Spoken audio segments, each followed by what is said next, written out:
রাত ১টায় হঠাৎ বৃষ্টি শুরু। ছাদ থেকে কাপড় নামাতে গিয়ে দুজনেই ভিজে গেলাম। ছেলে তার শার্ট খুলে আমার ভিজে যাওয়া শাড়ির উপর দিয়ে দিল। মুখোমুখি দাঁড়িয়ে আমার শাড়ি পানি নিংড়ে দিতে দিতে বলল, মা, এই বৃষ্টি যেমন আকাশ থেকে নেমে এসেছে, তেমনি তোমার প্রেম আমার হৃদয়ে নেমে এসেছে। আমি কিছু বলার আগেই সে আমার কাঁধে হাত রেখে বলল, আমি তোমাকে ভালোবাসি, শুধু মা হিসেবে নয়, একজন নারী হিসেবে। এই ভিজে যাওয়া রাতে আমি তোমাকে প্রস্তাব দিচ্ছি, বিয়ে করো আমাকে। বজ্রপাতের আলো তার মুখ দেখলাম। চোখে এমন আগুন যা বৃষ্টিতেও নিভছে না। আমার শরীর কাঁপছিল, ঠান্ডায় নাকি অন্য কারণে বুঝতে পারছিলাম না। ছাদের কোনায় জমা পানিতে আমাদের ছায়া পড়েছিল। রাতের এই নিস্তব্ধতায় শুধু বৃষ্টির শব্দ আর আমার হৃদস্পন্দন। তার কথাগুলো আমার কানে গেঁথে গেল। এমন মুহূর্তের জন্য কি আমি প্রস্তুত? বৃষ্টির ফোঁটায় আমার চোখের জল মিশে গেল। এই গল্পটি সম্পূর্ণ শুনলে আপনাদের পানি অটোমেটিক বের হয়ে যাবে, সো যত দ্রুত সম্ভব হাতের কাছে টিস্যু নিয়ে বসে পড়ো। বিছানার চাদর যেন নষ্ট না হয় সেটা সম্পূর্ণ খেয়াল রাখার অনুরোধ জানিয়ে গল্পটি এখন শুরু করব। তার আগে সর্বশেষ অনুরোধ, দয়া করে এমন পানি বের করার গল্প নিয়মিত শুনতে আমাদের চ্যানেলটি সকলেই সাবস্ক্রাইব করুন। ধন্যবাদ। হ্যালো বন্ধুরা, আমার নাম সুমিত্রা দাস। আমার বয়স ৪৩ বছর। আমার স্বামীর নাম প্রদীপ দাস, বয়স ৪৬ বছর। আমাদের ২ সন্তান, রাহুল আর প্রিয়া। রাহুল ২০ বছর বয়সী, বিশ্ববিদ্যালয়ে পড়ে। প্রিয়া ১৩ বছর বয়সী, স্কুলে যায়। আমার জীবনের সবচেয়ে অদ্ভুত ঘটনাটি ঘটেছিল গত বছরের ডিসেম্বর মাসে। সেদিন রাত ১টার সময় প্রচণ্ড বৃষ্টি শুরু হয়েছিল। আমি আর রাহুল ছাদে কাপড় শুকাতে দিয়েছিলাম। বৃষ্টির শব্দে ঘুম ভেঙে গেল। তাড়াহুড়ো করে ছাদে গেলাম কাপড় নামাতে। রাহুলও উঠে এসেছিল।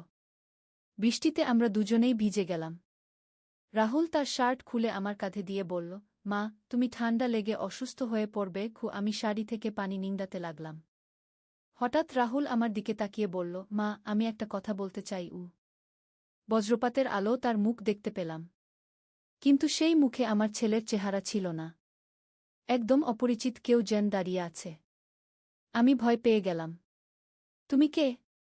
রাহুল কোথায়? আমি চিৎকার করে জিজ্ঞেস করলাম। সেই ব্যক্তি হেসে বলল, আমি রাহুলই।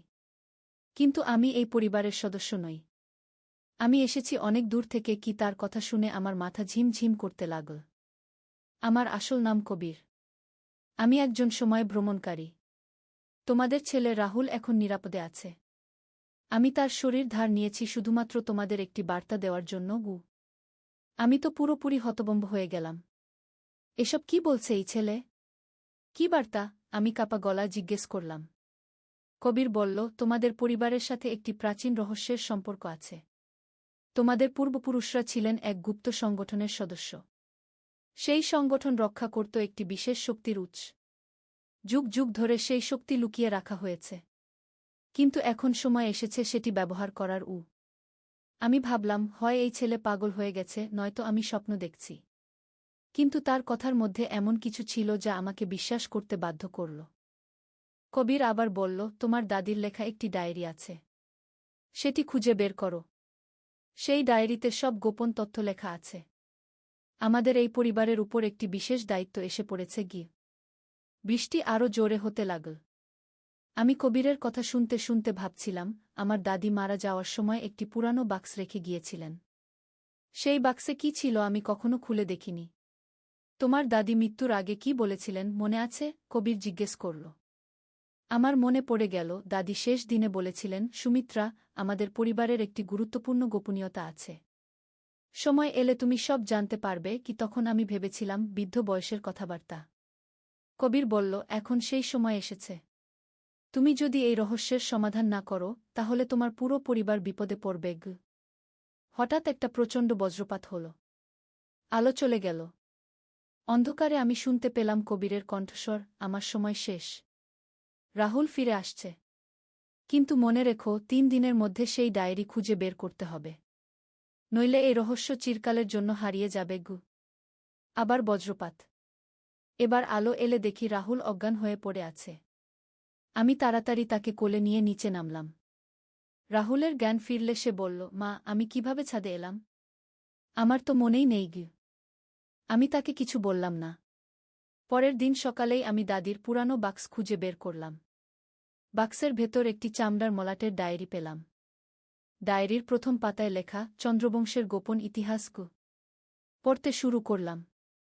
জানলাম আমাদের পরিবার আসলে একটি প্রাচীন রাজবংশের বংশধর। আমাদের পূর্বপুরুষরা একটি বিশেষ রত্ন রক্ষা করতেন। সেই রত্নের ক্ষমতা দিয়ে সময় নিয়ন্ত্রণ করা যায়। কিন্তু এই ক্ষমতা অপব্যবহার হলে পৃথিবীতে বিপর্যয় নেমে আসবে। ডায়েরিতে একটি ম্যাপও ছিল। সেই ম্যাপ অনুযায়ী রত্নটি লুকানো আছে আমাদের বাড়ির পেছনের বাগানে একটি পুরানো আমগাছের নিচে। আমি প্রদীপকে সব বললাম। প্রথমে সে বিশ্বাস করল না, কিন্তু ডায়েরিটা দেখে সেও অবাক হয়ে গেল। ডায়েরিতে আমাদের পরিবারের অনেক পুরানো ছবিও ছিল, এমনকি আমার দাদার দাদার ছবিও। রাহুল আর প্রিয়াকেও আমরা সব বললাম। তারা শুরুতে রোমাঞ্চিত হলেও পরে ভয় পেয়ে গেল। রাহুল বলল, মা, কবির নামে সেই লোক আবার আসতে পারে কি? আমরা সিদ্ধান্ত নিলাম রত্নটি খুঁজে বের করব। সেই রাতেই আমরা সবাই মিলে বাগানে গেলাম। আমগাছের নিচে খোঁড়াখুঁড়ি শুরু করলাম। প্রায় 3 ফুট খোঁড়ার পর একটি ধাতুর বাক্স পেলাম। বাক্স খুলতেই একটি নীল রঙের রত্ন দেখতে পেলাম। রত্নটি নিজে থেকেই আলো দিচ্ছিল। আমরা সবাই মুগ্ধ হয়ে তাকিয়ে রইলাম। হঠাৎ রাহুলের মুখ আবার পরিবর্তন হল। কবির ফিরে এসেছে। সে বলল, তোমরা রত্ন পেয়ে গেছ। এখন তোমাদের দায়িত্ব হল এটি রক্ষা করা। কিন্তু সাবধান, অনেক শত্রু এই রত্নের খোঁজে আছে কি? প্রদীপ জিজ্ঞেস করল, কিভাবে রক্ষা করব? কবির বলল, প্রতি পূর্ণিমা রাতে এই রত্ন সক্রিয় হয়। সেই সময় তোমাদের একজনকে এর কাছে পাহারা দিতে হবে। আর যদি কোনো অপরিচিত ব্যক্তি এই রত্নের কাছে আসার চেষ্টা করে, তাহলে একটি বিশেষ মন্ত্র বলতে হবে। কবির আমাদের সেই মন্ত্র শেখাল। তারপর বলল, আমি আর ফিরে আসব না। এখন থেকে তোমাদেরই দায়িত্ব। রাহুল আবার অজ্ঞান হয়ে পড়ল। জ্ঞান ফিরলে সে আর কিছু মনে করতে পারল না। সেই রাত থেকে আমাদের জীবন পুরোপুরি বদলে গেল। আমরা নিয়মিত রত্নটির দেখাশোনা করতে লাগলাম। প্রতি পূর্ণিমায় আমাদের মধ্যে একজন না একজন রত্নের কাছে থাকি। প্রথম পূর্ণিমার রাতে একটি অদ্ভুত ঘটনা ঘটল। রত্ন থেকে একটি নীল আলো বের হয়ে আকাশের দিকে গেল। সেই আলো দেখে মনে হচ্ছিল যেন কেউ আকাশে একটি চিঠি পাঠাচ্ছে। দ্বিতীয় পূর্ণিমার রাতে আমরা দেখলাম বাগানে 3 জন অপরিচিত ব্যক্তি ঢুকেছে। তারা কালো পোশাক পরেছিল। আমি তাড়াতাড়ি সেই মন্ত্র বললাম। মন্ত্র বলার সাথে সাথে রত্ন থেকে একটি শক্তিশালী আলো বের হল। সেই আলোর তাপে 3 জনই পুড়ে ছাই হয়ে গেল। এভাবে মাস 3 কেটে গেল। হঠাৎ একদিন দেখি প্রিয়া অসুস্থ হয়ে পড়েছে। ডাক্তাররা বলল তার শরীরে একটি অদ্ভুত শক্তি কাজ করছে। এই শক্তি রত্নের প্রভাব। আমরা বুঝলাম রত্নের কাছাকাছি থাকার কারণে আমাদের পরিবারের মধ্যে পরিবর্তন আসছে। রাহুলও কিছু অস্বাভাবিক ক্ষমতা পেয়েছে। সে অন্যের মনের কথা শুনতে পারে। একদিন রাহুল আমাকে বলল, মা, আমি একটি দর্শন পেয়েছি। আমাদের রত্নটি চুরি হয়ে যাবে এবং চোর হবে আমাদের পরিবারেরই কেউ। আমি তো অবাক হয়ে গেলাম। কে চুরি করবে? রাহুল বলল, আমি স্পষ্ট দেখিনি, কিন্তু সেই ব্যক্তির হাতে আমাদের পারিবারিক আংটি ছিল। আমাদের পারিবারিক আংটি শুধুমাত্র প্রদীপের কাছে আছে। আমি প্রদীপকে সন্দেহ করতে পারছিলাম না, কিন্তু রাহুলের দর্শন মিথ্যা নয়। সেই রাতে আমি প্রদীপের উপর নজর রাখলাম। মধ্যরাতের দিকে দেখি প্রদীপ উঠে বাগানের দিকে যাচ্ছে। আমি চুপচাপ তার পিছু নিলাম। দেখি প্রদীপ রত্নের কাছে গিয়ে কি যেন বলছে। রত্ন থেকে একটি কালো ধোঁয়া বের হল। সেই ধোঁয়া প্রদীপের শরীরে ঢুকে গেল। আমি বুঝলাম প্রদীপ কোনো শয়তানি শক্তির প্রভাবে পড়েছে। আমি তাড়াতাড়ি সেই মন্ত্র বলতে শুরু করলাম। মন্ত্রের প্রভাবে প্রদীপের শরীর থেকে সেই কালো ধোঁয়া বের হয়ে গেল। প্রদীপ অজ্ঞান হয়ে পড়ল। জ্ঞান ফিরলে সে কিছুই মনে করতে পারল না। কিন্তু আমি বুঝে গেলাম এই রত্ন শুধু ভাল শক্তিই দেয় না, মন্দ শক্তিও আকর্ষণ করে। পরের দিন আমি সবাইকে ডেকে বললাম, আমরা এই রত্ন এখানে রাখতে পারব না। এটি আমাদের পরিবারের জন্য বিপজ্জনক হয়ে উঠছে। রাহুল বলল, তাহলে কি করব মা? আমি ডায়েরিটা আবার পড়লাম। দেখলাম আমার দাদি লিখেছেন, যদি কখনো রত্ন বিপজ্জনক হয়ে ওঠে, তাহলে এটি ফিরিয়ে দিতে হবে সেই স্থানে যেখান থেকে এটি এসেছিল। আমি পরের পাতায় দেখলাম রত্নটি এসেছিল হিমালয়ের একটি গুপ্ত মন্দির থেকে। সেই মন্দিরের ঠিকানাও লেখা ছিল। আমরা সিদ্ধান্ত নিলাম হিমালয়ে যাব। কিন্তু এটি একটি বিপজ্জনক যাত্রা হবে। রাহুল বলল, মা, আমি একা যাব। তোমরা সবাই এখানে থাকো গো। আমি বললাম, না, আমরা সবাই একসাথে যাব। এটি আমাদের পারিবারিক দায়িত্ব। আমরা পরের সপ্তাহেই হিমালয়ের উদ্দেশ্যে রওনা দিলাম। সাথে নিয়ে গেলাম রত্ন আর ডায়েরি। যাত্রাপথে অনেক বিপদের সম্মুখীন হলাম। পার্বত্য অঞ্চলে একবার আমাদের গাড়ি নষ্ট হয়ে গেল। রাতে বনে থাকতে হল। সেই রাতে কিছু বন্যপশু আক্রমণ করেছিল। কিন্তু রত্নের শক্তিতে আমরা রক্ষা পেয়েছিলাম। অবশেষে আমরা সেই মন্দিরে পৌঁছালাম। মন্দিরটি খুবই পুরানো। দেখে মনে হচ্ছিল 1000 বছরের পুরানো। মন্দিরের দরজায় একই ধরনের কিছু মন্ত্র লেখা ছিল যা আমরা ডায়েরিতে দেখেছিলাম। মন্দিরে ঢুকতেই দেখলাম একজন সন্ন্যাসী বসে আছেন। তিনি আমাদের দেখে বললেন, তোমরা এসেছ? আমি অপেক্ষা করছিলাম। আমি অবাক হয়ে জিজ্ঞেস করলাম, আপনি কিভাবে জানলেন আমরা আসব? সন্ন্যাসী বললেন, আমি এই মন্দিরের রক্ষক। যুগ যুগ ধরে আমি এখানে আছি। তোমাদের পরিবার এই রত্নের রক্ষক ছিল। এখন তোমরা এটি ফেরত দিতে এসেছ। আমরা রত্নটি তার হাতে দিলাম। রত্ন তার হাতে যেতেই একটি উজ্জ্বল আলো ছড়িয়ে গেল। পুরো মন্দির আলোকিত হয়ে উঠল। সন্ন্যাসী বললেন, তোমাদের দায়িত্ব শেষ। এই রত্ন এখন আর বিপজ্জনক নয়। তোমরা শান্তিতে ঘরে ফিরে যেতে পারো। আমরা মন্দির থেকে বের হয়ে আসলাম। ফেরার পথে কোনো বিপদ হল না। মনে হচ্ছিল যেন একটি বিশাল বোঝা আমাদের কাঁধ থেকে নেমে গেছে। বাড়ি ফিরে এসে দেখলাম প্রিয়ার অসুস্থতা ভালো হয়ে গেছে। রাহুলের অস্বাভাবিক ক্ষমতাও আর নেই। আমাদের জীবন আবার স্বাভাবিক হয়ে গেল। কিন্তু সেই অভিজ্ঞতা আমাদের পরিবারকে আরও কাছে এনেছে। আমরা বুঝতে পেরেছি পারিবারিক ঐক্যের শক্তি কত বড়। ডায়েরিটা আমি এখনও রেখেছি। মাঝে মাঝে পড়ি। দেখি আরও অনেক গোপন কাহিনী লেখা আছে। হয়তো ভবিষ্যতে আবার কোনো রহস্যের সম্মুখীন হতে হবে। কিন্তু আমি জানি আমাদের পরিবার যে কোনো বিপদের মোকাবিলা করতে পারবে। কারণ আমাদের আছে ভালোবাসা, বিশ্বাস আর ঐক্য। এই গল্প শুনে হয়তো তোমাদের মনে হবে এসব কি সত্যি সম্ভব? কিন্তু বিশ্বাস করো, এই পৃথিবীতে এখনও অনেক রহস্য লুকিয়ে আছে। সেই রাত থেকে আমাদের জীবনে আরও অনেক পরিবর্তন এসেছে। রাহুল বিশ্ববিদ্যালয়ে ইতিহাস নিয়ে পড়াশোনা শুরু করেছে। বিশেষ করে প্রাচীন সভ্যতার ইতিহাস নিয়ে তার আগ্রহ বেড়েছে। আমি মনে করি সেই রহস্যময় অভিজ্ঞতার প্রভাব তার উপর পড়েছে। প্রিয়াও অনেক পরিবর্তিত হয়েছে। সে এখন বই পড়তে ভালোবাসে। বিশেষ করে রহস্য রোমাঞ্চের বই। মাঝে মাঝে সে আমাকে বলে, মা, আমার মনে হয় আমি স্বপ্নে অদ্ভুত জায়গা দেখি। যেন কোনো প্রাচীন প্রাসাদ। প্রদীপও অনেক বদলে গেছে। আগে সে খুব বাস্তববাদী ছিল। কিন্তু এখন সে অতিপ্রাকৃত বিষয়গুলোতে আগ্রহ দেখায়। সে বলে, সুমিত্রা, আমার মনে হয় আমাদের পরিবারে আরও অনেক গোপন কাহিনী আছে। একদিন রাহুল বিশ্ববিদ্যালয়ের লাইব্রেরি থেকে একটি পুরানো বই নিয়ে এসেছিল। বইটির নাম ছিল ভারতের লুপ্ত রাজবংশ। সেই বইয়ে আমাদের পরিবারের নাম উল্লেখ ছিল।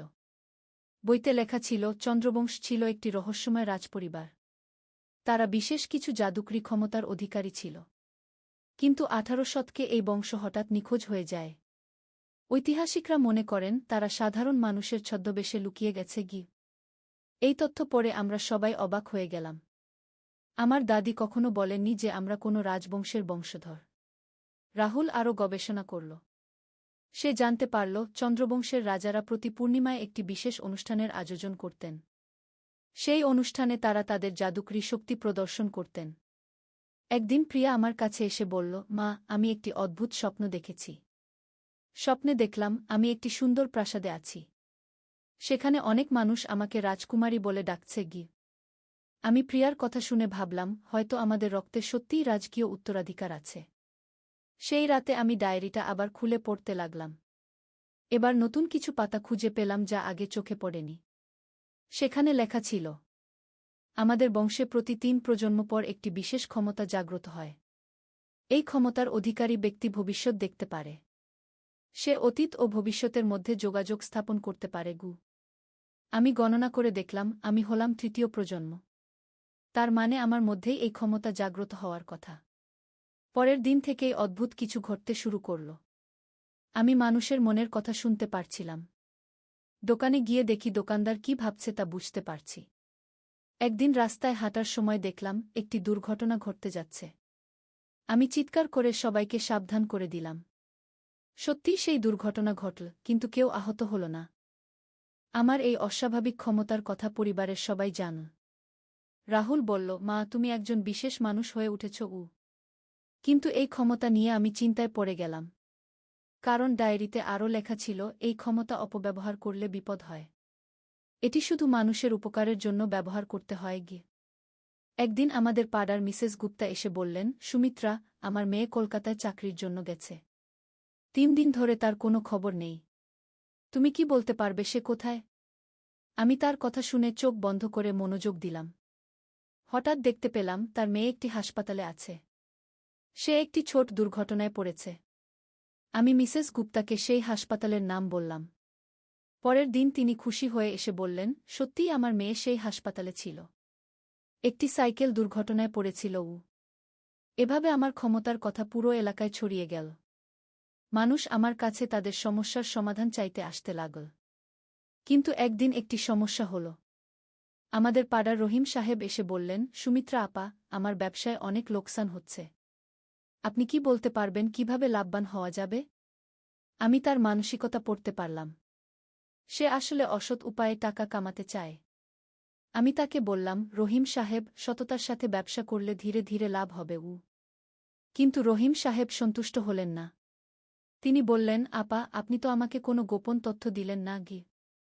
আমি বুঝলাম মানুষ আমার ক্ষমতার অপব্যবহার করতে চায়। তাই আমি সিদ্ধান্ত নিলাম, শুধুমাত্র জরুরি ক্ষেত্রেই এই ক্ষমতা ব্যবহার করব। একদিন রাতে আমি একটি ভয়াবহ স্বপ্ন দেখলাম। স্বপ্নে দেখলাম আমাদের শহরে একটি বড় বিপদ আসছে। একটি পুরানো বিল্ডিং ধসে পড়বে। অনেক মানুষ আহত হবে। সকালে ঘুম থেকে উঠেই আমি প্রদীপকে সব বললাম। প্রদীপ বলল, তুমি পুলিশে খবর দাও। কিন্তু পুলিশ আমার কথা বিশ্বাস করবে কেন? তারা ভাববে আমি পাগল। আমি অন্য উপায় ভাবলাম। আমি সেই বিল্ডিং এর মালিকের সাথে দেখা করলাম। তার নাম করিম সাহেব। আমি তাকে বললাম, আপনার বিল্ডিং এর স্ট্রাকচার চেক করান। আমার মনে হয় কোনো সমস্যা আছে। করিম সাহেব প্রথমে রাগ করলেন। বললেন, আপনি কেন আমার বিল্ডিং নিয়ে কথা বলছেন? আমি তাকে বোঝালাম, আমি আপনার ক্ষতি চাই না। শুধু একবার ইঞ্জিনিয়ার দিয়ে দেখিয়ে নিন। করিম সাহেব অনিচ্ছায় রাজি হলেন। ইঞ্জিনিয়ার এসে দেখে বলল, এই বিল্ডিং এর ভিত্তিতে মারাত্মক ফাটল আছে। এটি যে কোনো সময় ধসে পড়তে পারে। করিম সাহেব তাড়াতাড়ি বিল্ডিং খালি করিয়ে দিলেন। 3 দিন পর সত্যিই সেই বিল্ডিং ধসে পড়ল। কিন্তু কেউ আহত হল না। এই ঘটনার পর আমার খ্যাতি আরও বেড়ে গেল। কিন্তু আমি বুঝতে পারলাম, এই ক্ষমতা একটি বড় দায়িত্ব। রাহুল একদিন বলল, মা, তুমি এই ক্ষমতা নিয়ে একটি বই লিখতে পারো। অনেক মানুষের উপকার হবে। আমি ভাবলাম, হয়তো রাহুলের কথা ঠিক। আমি একটি ডায়েরি শুরু করলাম। সেখানে আমার সব অভিজ্ঞতা লিখতে লাগলাম। একদিন প্রিয়া স্কুল থেকে এসে বলল, মা, আমাদের স্কুলে একটি প্রতিযোগিতা হবে। যে বাচ্চারা তাদের পরিবারের অদ্ভুত কাহিনী বলবে তারা পুরস্কার পাবে। আমি প্রিয়াকে বললাম, তুমি আমাদের পরিবারের গল্প বলতে পারো। কিন্তু সবাইকে বিশ্বাস করাতে হবে না। প্রিয়া প্রতিযোগিতায় অংশ নিল। সে আমাদের পরিবারের রহস্যময় কাহিনী বলল। জাজরা তার গল্প খুব পছন্দ করলেন। প্রিয়া প্রথম পুরস্কার পেল। এভাবে আমাদের পরিবারের গল্প ছড়িয়ে পড়তে লাগল। কিছু মানুষ বিশ্বাস করল, কিছু করল না। একদিন একজন সাংবাদিক আমাদের বাড়িতে এলেন। তিনি বললেন, আমি আপনাদের পরিবারের গল্প নিয়ে একটি প্রতিবেদন লিখতে চাই। প্রদীপ রাজি হল না। সে বলল, আমরা বিখ্যাত হতে চাই না। কিন্তু আমি ভাবলাম, হয়তো আমাদের গল্প অন্য কোনো পরিবারের সাহায্য করতে পারে। আমি সাংবাদিকের সাথে কথা বললাম। সাংবাদিক আমাদের পুরো গল্প শুনে খুব অবাক হলেন। তিনি বললেন, এটি একটি অভূতপূর্ব কাহিনী। আমি এটি পত্রিকায় প্রকাশ করব। পত্রিকায় আমাদের গল্প প্রকাশিত হওয়ার পর অনেক মানুষ আমাদের সাথে যোগাযোগ করল। কেউ কেউ বলল, তাদের পরিবারেও এরকম অদ্ভুত ঘটনা ঘটে। একজন ভদ্রলোক ফোন করে বললেন, আমার দাদুর কাছেও এরকম একটি পুরানো ডায়েরি আছে। সেখানে অনেক রহস্যের কথা লেখা। আমি বুঝলাম, শুধু আমাদের পরিবারেই নয়, আরও অনেক পরিবারে এরকম গোপন কাহিনী আছে। রাহুল এখন এই বিষয় নিয়ে গবেষণা করছে। সে বিভিন্ন পরিবারের সাথে যোগাযোগ করছে। সে একটি বই লেখার পরিকল্পনা করছে। প্রিয়াও এখন বড় হয়েছে। সে বলে, মা, আমি বড় হয়ে এই রহস্যগুলো নিয়ে আরও জানতে চাই গু। আমার মনে হয় আমাদের পরিবারের এই অভিযান এখানেই শেষ নয়। হয়তো ভবিষ্যতে আরও অনেক রহস্যের সম্মুখীন হতে হবে।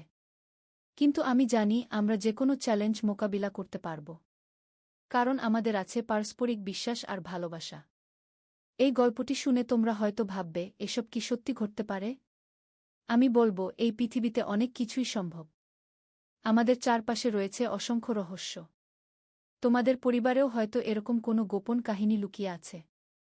একটু খোঁজ করে দেখো। তোমাদের দাদা দাদির কাছে জিজ্ঞেস করো। হয়তো তোমরাও কোনো অদ্ভুত আবিষ্কার করতে পারবে। আমার এই অভিজ্ঞতা থেকে আমি শিখেছি, পরিবারের সাথে থাকলে যে কোনো বিপদ মোকাবিলা করা সম্ভব। আর সবচেয়ে বড় কথা হল, অতিপ্রাকৃত শক্তি থাকলেও সেটি সবসময় ভালো কাজে ব্যবহার করতে হয়। আজ যখন আমি এই গল্পটা তোমাদের বলছি, তখন আমার বয়স 50 হতে চলেছে। রাহুল এখন একজন প্রতিষ্ঠিত ঐতিহাসিক হয়েছে। সে তার গবেষণার কাজে আমাদের পারিবারিক অভিজ্ঞতাকে কাজে লাগাচ্ছে। প্রিয়া এখন কলেজে পড়ে। সেও ইতিহাস নিয়ে পড়াশোনা করতে চায়। প্রদীপ এখন অবসর নিয়েছে। সে বলে, সুমিত্রা, আমাদের জীবনে যা কিছু ঘটেছে সবই একটি বিশেষ কারণে। হয়তো আমাদের কোনো বিশেষ দায়িত্ব আছে গি।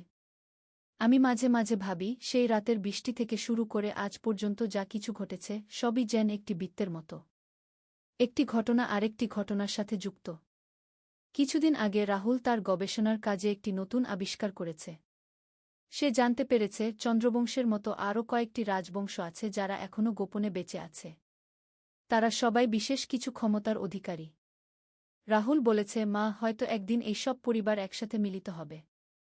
তখন একটি বড় কিছু ঘটবে। আমি জানি না ভবিষ্যতে আমাদের জন্য কি অপেক্ষা করে আছে। কিন্তু আমি প্রস্তুত। আমার পরিবার আমার পাশে আছে। আর আমাদের আছে সেই প্রাচীন জ্ঞান যা আমাদের পূর্বপুরুষরা রেখে গেছেন। কখনো কখনো রাতের বেলা আমি ছাদে দাঁড়িয়ে আকাশের দিকে তাকাই। সেই একই ছাদে যেখানে সব শুরু হয়েছিল। মনে হয় যেন কবির এখনও কোথাও আছে, আমাদের দেখাশোনা করছে। আমার বিশ্বাস, এই গল্প এখানে শেষ নয়।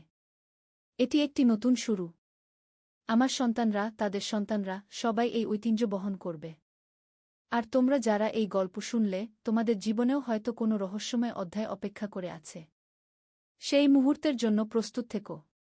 মনে রেখো, রহস্য সবসময় আমাদের চারপাশে বিরাজমান। শুধু আমাদের চোখ খোলা রাখতে হয়, কান খোলা রাখতে হয়। আর সবচেয়ে বড় কথা, পরিবারের সাথে থাকতে হয়। এই ছিল আমার গল্প।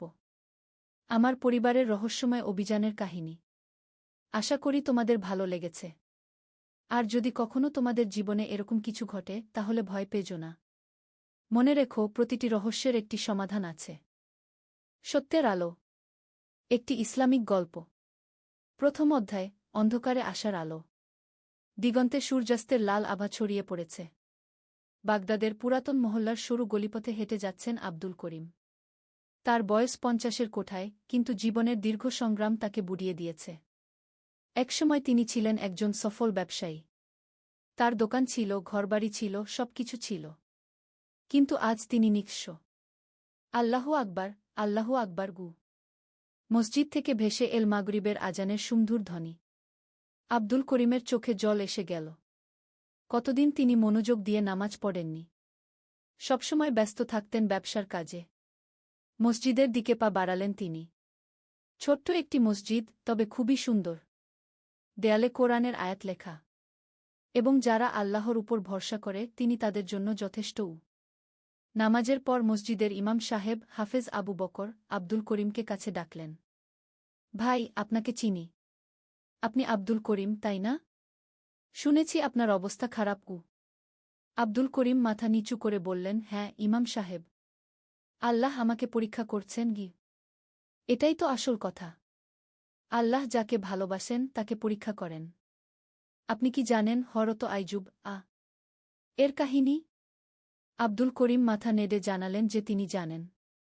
তাহলে আসুন আমার সাথে আমার ঘরে। আজ রাতে আমরা কিছু গল্প শুনব। এমন গল্প যা আপনার হৃদয়ে শান্তি আনবে গি। দ্বিতীয় অধ্যায়, হরত আইজুব এর ধৈর্যের গল্প। ইমাম সাহেবের ছোট্ট ঘরে বসেছেন দুজনে। দেয়ালে টাঙানো লা হাওলা ওয়ালা কুওয়াতা ইল্লা বিল্লাহ, কোনো শক্তি নেই আল্লাহ ছাড়া। শুনুন আব্দুল করিম, ইমাম সাহেব শুরু করলেন। হরত আইজুব ছিলেন আল্লাহর একজন প্রিয় নবী। তার কাছে ছিল বিপুল সম্পদ, হাজার হাজার গরু-ছাগল, উট, ঘোড়া, 7 ছেলে 3 মেয়ে। সবাই ছিল সুখে শান্তিতে আব্দুল করিম মনোযোগ দিয়ে শুনছিলেন। কিন্তু একদিন আল্লাহ তাকে পরীক্ষা করার সিদ্ধান্ত নিলেন।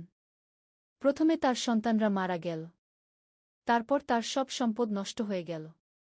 শেষে তিনি নিজেও কঠিন অসুখে পড়লেন। তার সারা শরীরে ঘা হয়ে গেল। কিন্তু আইজুব কি করলেন? তিনি কি আল্লাহর বিরুদ্ধে অভিযোগ করলেন? না। তিনি বললেন, আল্লাহ দিয়েছিলেন, আল্লাহই নিয়ে নিলেন। তারই জন্য সব প্রশংসা। আব্দুল করিমের চোখে জল এসে গেল। তিনি বুঝতে পারলেন তার সমস্যা আইজুব এর তুলনায় কতই না ছোট। দীর্ঘ 18 বছর তিনি এই কষ্ট সহ্য করলেন। কিন্তু একবারও আল্লাহর উপর থেকে ভরসা হারালেন না। শেষে আল্লাহ তার উপর খুশি হয়ে তাকে আগের চেয়ে দ্বিগুণ সম্পদ দিলেন।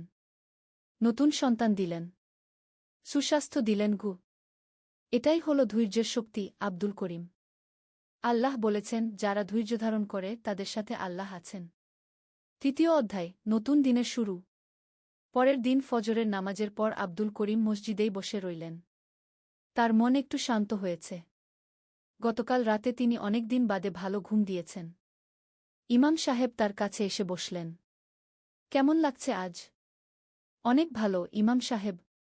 গতকালের গল্প শুনে আমার মনে শক্তি পেয়েছি। আল্লাহর রহমত। কিন্তু মনে রাখবেন, শুধু গল্প শুনলেই হবে না, কাজও করতে হবে। আল্লাহ বলেছেন, তোমরা আমল করো, আমি তোমাদের আমলের ফল দেব। কি করব, ইমাম সাহেব? আমার তো কিছুই নেই। আছে? আপনার আছে হাত, পা, বুদ্ধি। এগুলো কি কম? আর সবচেয়ে বড় কথা, আপনার আছে ঈমান। এই ঈমানই যথেষ্ট নতুন জীবন শুরু করার জন্য। এই কথা বলে ইমাম সাহেব একটি ছোট্ট থলি বের করলেন। এই নিন। এতে 50 দিরহাম আছে। এটা দিয়ে ছোট কোনো কাজ শুরু করুন। কিন্তু মনে রাখবেন, হারাম কোনো কাজ করবেন না। সততার সাথে কাজ করবেন। আব্দুল করিম কাঁদতে শুরু করলেন। কিভাবে এই উপকার শোধ করব? আল্লাহর কাছে দোয়া করবেন আমার জন্য। এটাই যথেষ্ট। 4র্থ অধ্যায়, হরত উসমান এর দানশীলতার গল্প। সেদিন সন্ধ্যায় ইমাম সাহেব আব্দুল করিমকে আরেকটি গল্প শোনালেন। হরত উসমান সম্পর্কে জানেন তো? তিনি ছিলেন ইসলামের 3য় খলিফা। কিন্তু তার আগে তিনি ছিলেন একজন বিরাট ধনী ব্যবসায়ী। একবার মদিনায় পানির খুব অভাব হল। সেখানে বীরে রুমাহ নামে একটি কূপ ছিল। কিন্তু সেই কূপের মালিক একজন ইহুদি। সে পানির জন্য খুব বেশি টাকা চাইত। গরিব মানুষের পক্ষে সেই পানি কেনা সম্ভব ছিল না। রাসূলুল্লাহ বললেন, কে এই কূপটি কিনে মুসলমানদের জন্য ওয়াকফ করবে? তার জন্য জান্নাতে একটি কূপ থাকবে। হরত উসমান সাথে সাথে সেই ইহুদির কাছে গিয়ে বললেন, তুমি এই কূপটি বিক্রি করবে? ইহুদি বলল, হ্যাঁ, কিন্তু দাম হবে 20,000 দিরহাম। এত বেশি টাকা? কিন্তু হরত উসমান দ্বিধা করলেন না। সাথে সাথে কিনে ফেললেন। তারপর সেটি সব মুসলমানের জন্য ওয়াকফ করে দিলেন। এরপর থেকে সব মুসলমান বিনা পয়সায় সেই কূপ থেকে পানি পান করতে পারত। আব্দুল করিম অবাক হয়ে বললেন, কি বিরাট মন! হ্যাঁ, এটাই হল ইসলামের শিক্ষা। নিজের জন্য যা ভালোবাসো, অন্যের জন্য তাই ভালোবাসো। হরত উসমান জানতেন, আল্লাহ যা দিয়েছেন তা আল্লাহর রাস্তায় খরচ করলে তিনি আরও দেবেন। 5ম অধ্যায়, ব্যবসার নতুন শুরু। আব্দুল করিম ইমাম সাহেবের দেওয়া 50 দিরহাম দিয়ে বাজারে গেলেন। তিনি ভাবলেন, কি কিনবেন, কি করবেন? বাজারে ঘুরতে ঘুরতে দেখলেন, একজন বৃদ্ধ মানুষ খেজুর বিক্রি করছেন। কিন্তু তার খেজুরগুলো এলোমেলো অবস্থায় রাখা। কিছু ভালো, কিছু খারাপ। গ্রাহকরা ভালোগুলো বেছে নিচ্ছে, খারাপগুলো পড়ে থাকছে। আব্দুল করিম বৃদ্ধের কাছে গেলেন। চাচা, এই খেজুরগুলো কত দামে বিক্রি করছেন? বেটা, ভালোগুলো 2 দিরহাম মন। আর যেগুলো একটু খারাপ সেগুলো 1 দিরহাম মন। আব্দুল করিম বুঝলেন, এখানে একটা সুযোগ আছে। তিনি সব খারাপ খেজুর কিনে নিলেন। 40 দিরহাম দিয়ে 40 মন খেজুর পেলেন। তারপর তিনি সেগুলো বাড়িতে নিয়ে গিয়ে পরিষ্কার করতে শুরু করলেন। পচাগুলো ফেলে দিলেন। ভালোগুলো আলাদা করলেন। এভাবে ৩০ মণ ভালো খেজুর পেলেন। পরের দিন সেগুলো ১.৫ দিরহাম মণ দরে বিক্রি করলেন। পেলেন ৪৫ দিরহাম। মানে ৫ দিরহাম লাভ। আলহামদুলিল্লাহ, তিনি মনে মনে বললেন। আল্লাহ আমার উপর রহম করেছেন গো। কিন্তু তিনি থেমে থাকলেন না। পরের দিন আরও খেজুর কিনলেন। এভাবে ১ মাস যেতে না যেতেই তার পুঁজি দ্বিগুণ হয়ে গেল। ষষ্ঠ অধ্যায় হযরত আবু বকর এর সততার গল্প। ১ মাস পর আব্দুল করিম ইমাম সাহেবের কাছে গিয়ে সব কথা বললেন। ৫০ দিরহাম ফিরিয়ে দিতে চাইলেন। ইমাম সাহেব হেসে বললেন, রাখুন আপনার কাছে। কাজে লাগবে। তবে আজ আমি আপনাকে আরেকটি গল্প বলব। হযরত আবু বকর এর রাসূলুল্লাহ এর ইন্তেকালের পর একদিন হযরত উমর হযরত আবু বকর কে খুঁজতে খুঁজতে একটা বাজারে গেলেন। দেখলেন আবু বকর কাঁধে কাপড়ের বোঝা নিয়ে বিক্রি করছেন। উমর বললেন, আপনি তো খলিফা, এসব কাজ করছেন কেন? আবু বকর বললেন, তাহলে আমার পরিবারের ভরণপোষণ কে করবে? খলিফা হলেই কি পেট ভরে যাবে? উমর বললেন, বাইতুল মাল থেকে আপনার ভাতা নির্ধারণ করা হবে। এরপর সাহাবীদের পরামর্শে হযরত আবু বকর এর জন্য দৈনিক ভাতার ব্যবস্থা করা হল। কিন্তু তিনি শুধু ততটুকুই নিতেন যতটুকু তার পরিবারের প্রয়োজন। একটি পয়সাও বেশি নিতেন না। মৃত্যুর সময় তিনি বলে গেলেন, আমি যা নিয়েছি বাইতুল মাল থেকে সেসব হিসাব করে আমার সম্পত্তি থেকে ফেরত দিয়ে দিও। এমনকি তিনি বলেছিলেন, আমার একটা উট আছে যেটা আমি খলিফা থাকাকালীন ব্যবহার করতাম, সেটাও বাইতুল মালে ফেরত দিয়ে দিও। আব্দুল করিম অভিভূত হয়ে গেলেন। কি পরিষ্কার সততা! এটাই হলো ইসলাম। আব্দুল করিম শুধু ইবাদত করলেই হবে না, জীবনের সর্বক্ষেত্রে সৎ থাকতে হবে। ব্যবসায়েও সত্যবাদী হতে হবে। সপ্তম অধ্যায় বিপদে পড়া এক ভাইয়ের সাহায্য। ৩ মাস কেটে গেছে। আব্দুল করিমের ব্যবসা ধীরে ধীরে ভালো হচ্ছে। এখন তিনি খেজুরের পাশাপাশি খোরমাও বিক্রি করেন। একটা ছোট দোকান ভাড়া নিয়েছেন। একদিন তিনি দোকানে বসে আছেন। এমন সময় একজন মানুষ এসে হাজির। চেহারা দেখে মনে হচ্ছে অনেক দুশ্চিন্তায় আছেন। আসসালামু আলাইকুম ভাই। ওয়ালাইকুমুসসালাম। বলুন, কি সেবা করতে পারি? আমার নাম আহমদ। আমি একটা গার্মেন্টসে কাজ করি। গত সপ্তাহে আমার মা খুব অসুস্থ হয়ে পড়েছেন। হাসপাতালে ভর্তি করতে হয়েছে। ডাক্তার বলেছেন অপারেশন করতে হবে। কিন্তু আমার কাছে এত টাকা নেই। আব্দুল করিমের মনে পড়ে গেল তার নিজের অসহায় দিনগুলোর কথা। কত টাকা লাগবে? ৫০০ দিরহাম। আব্দুল করিম তার টাকার হিসাব করলেন। তার কাছে আছে ৭০০ দিরহাম। তিনি দ্বিধা না করে ৫০০ দিরহাম আহমদের হাতে দিয়ে দিলেন। এই নিন। আহমদ অবাক। এটা কি করছেন? আমি তো আপনার পরিচিত লোকও না।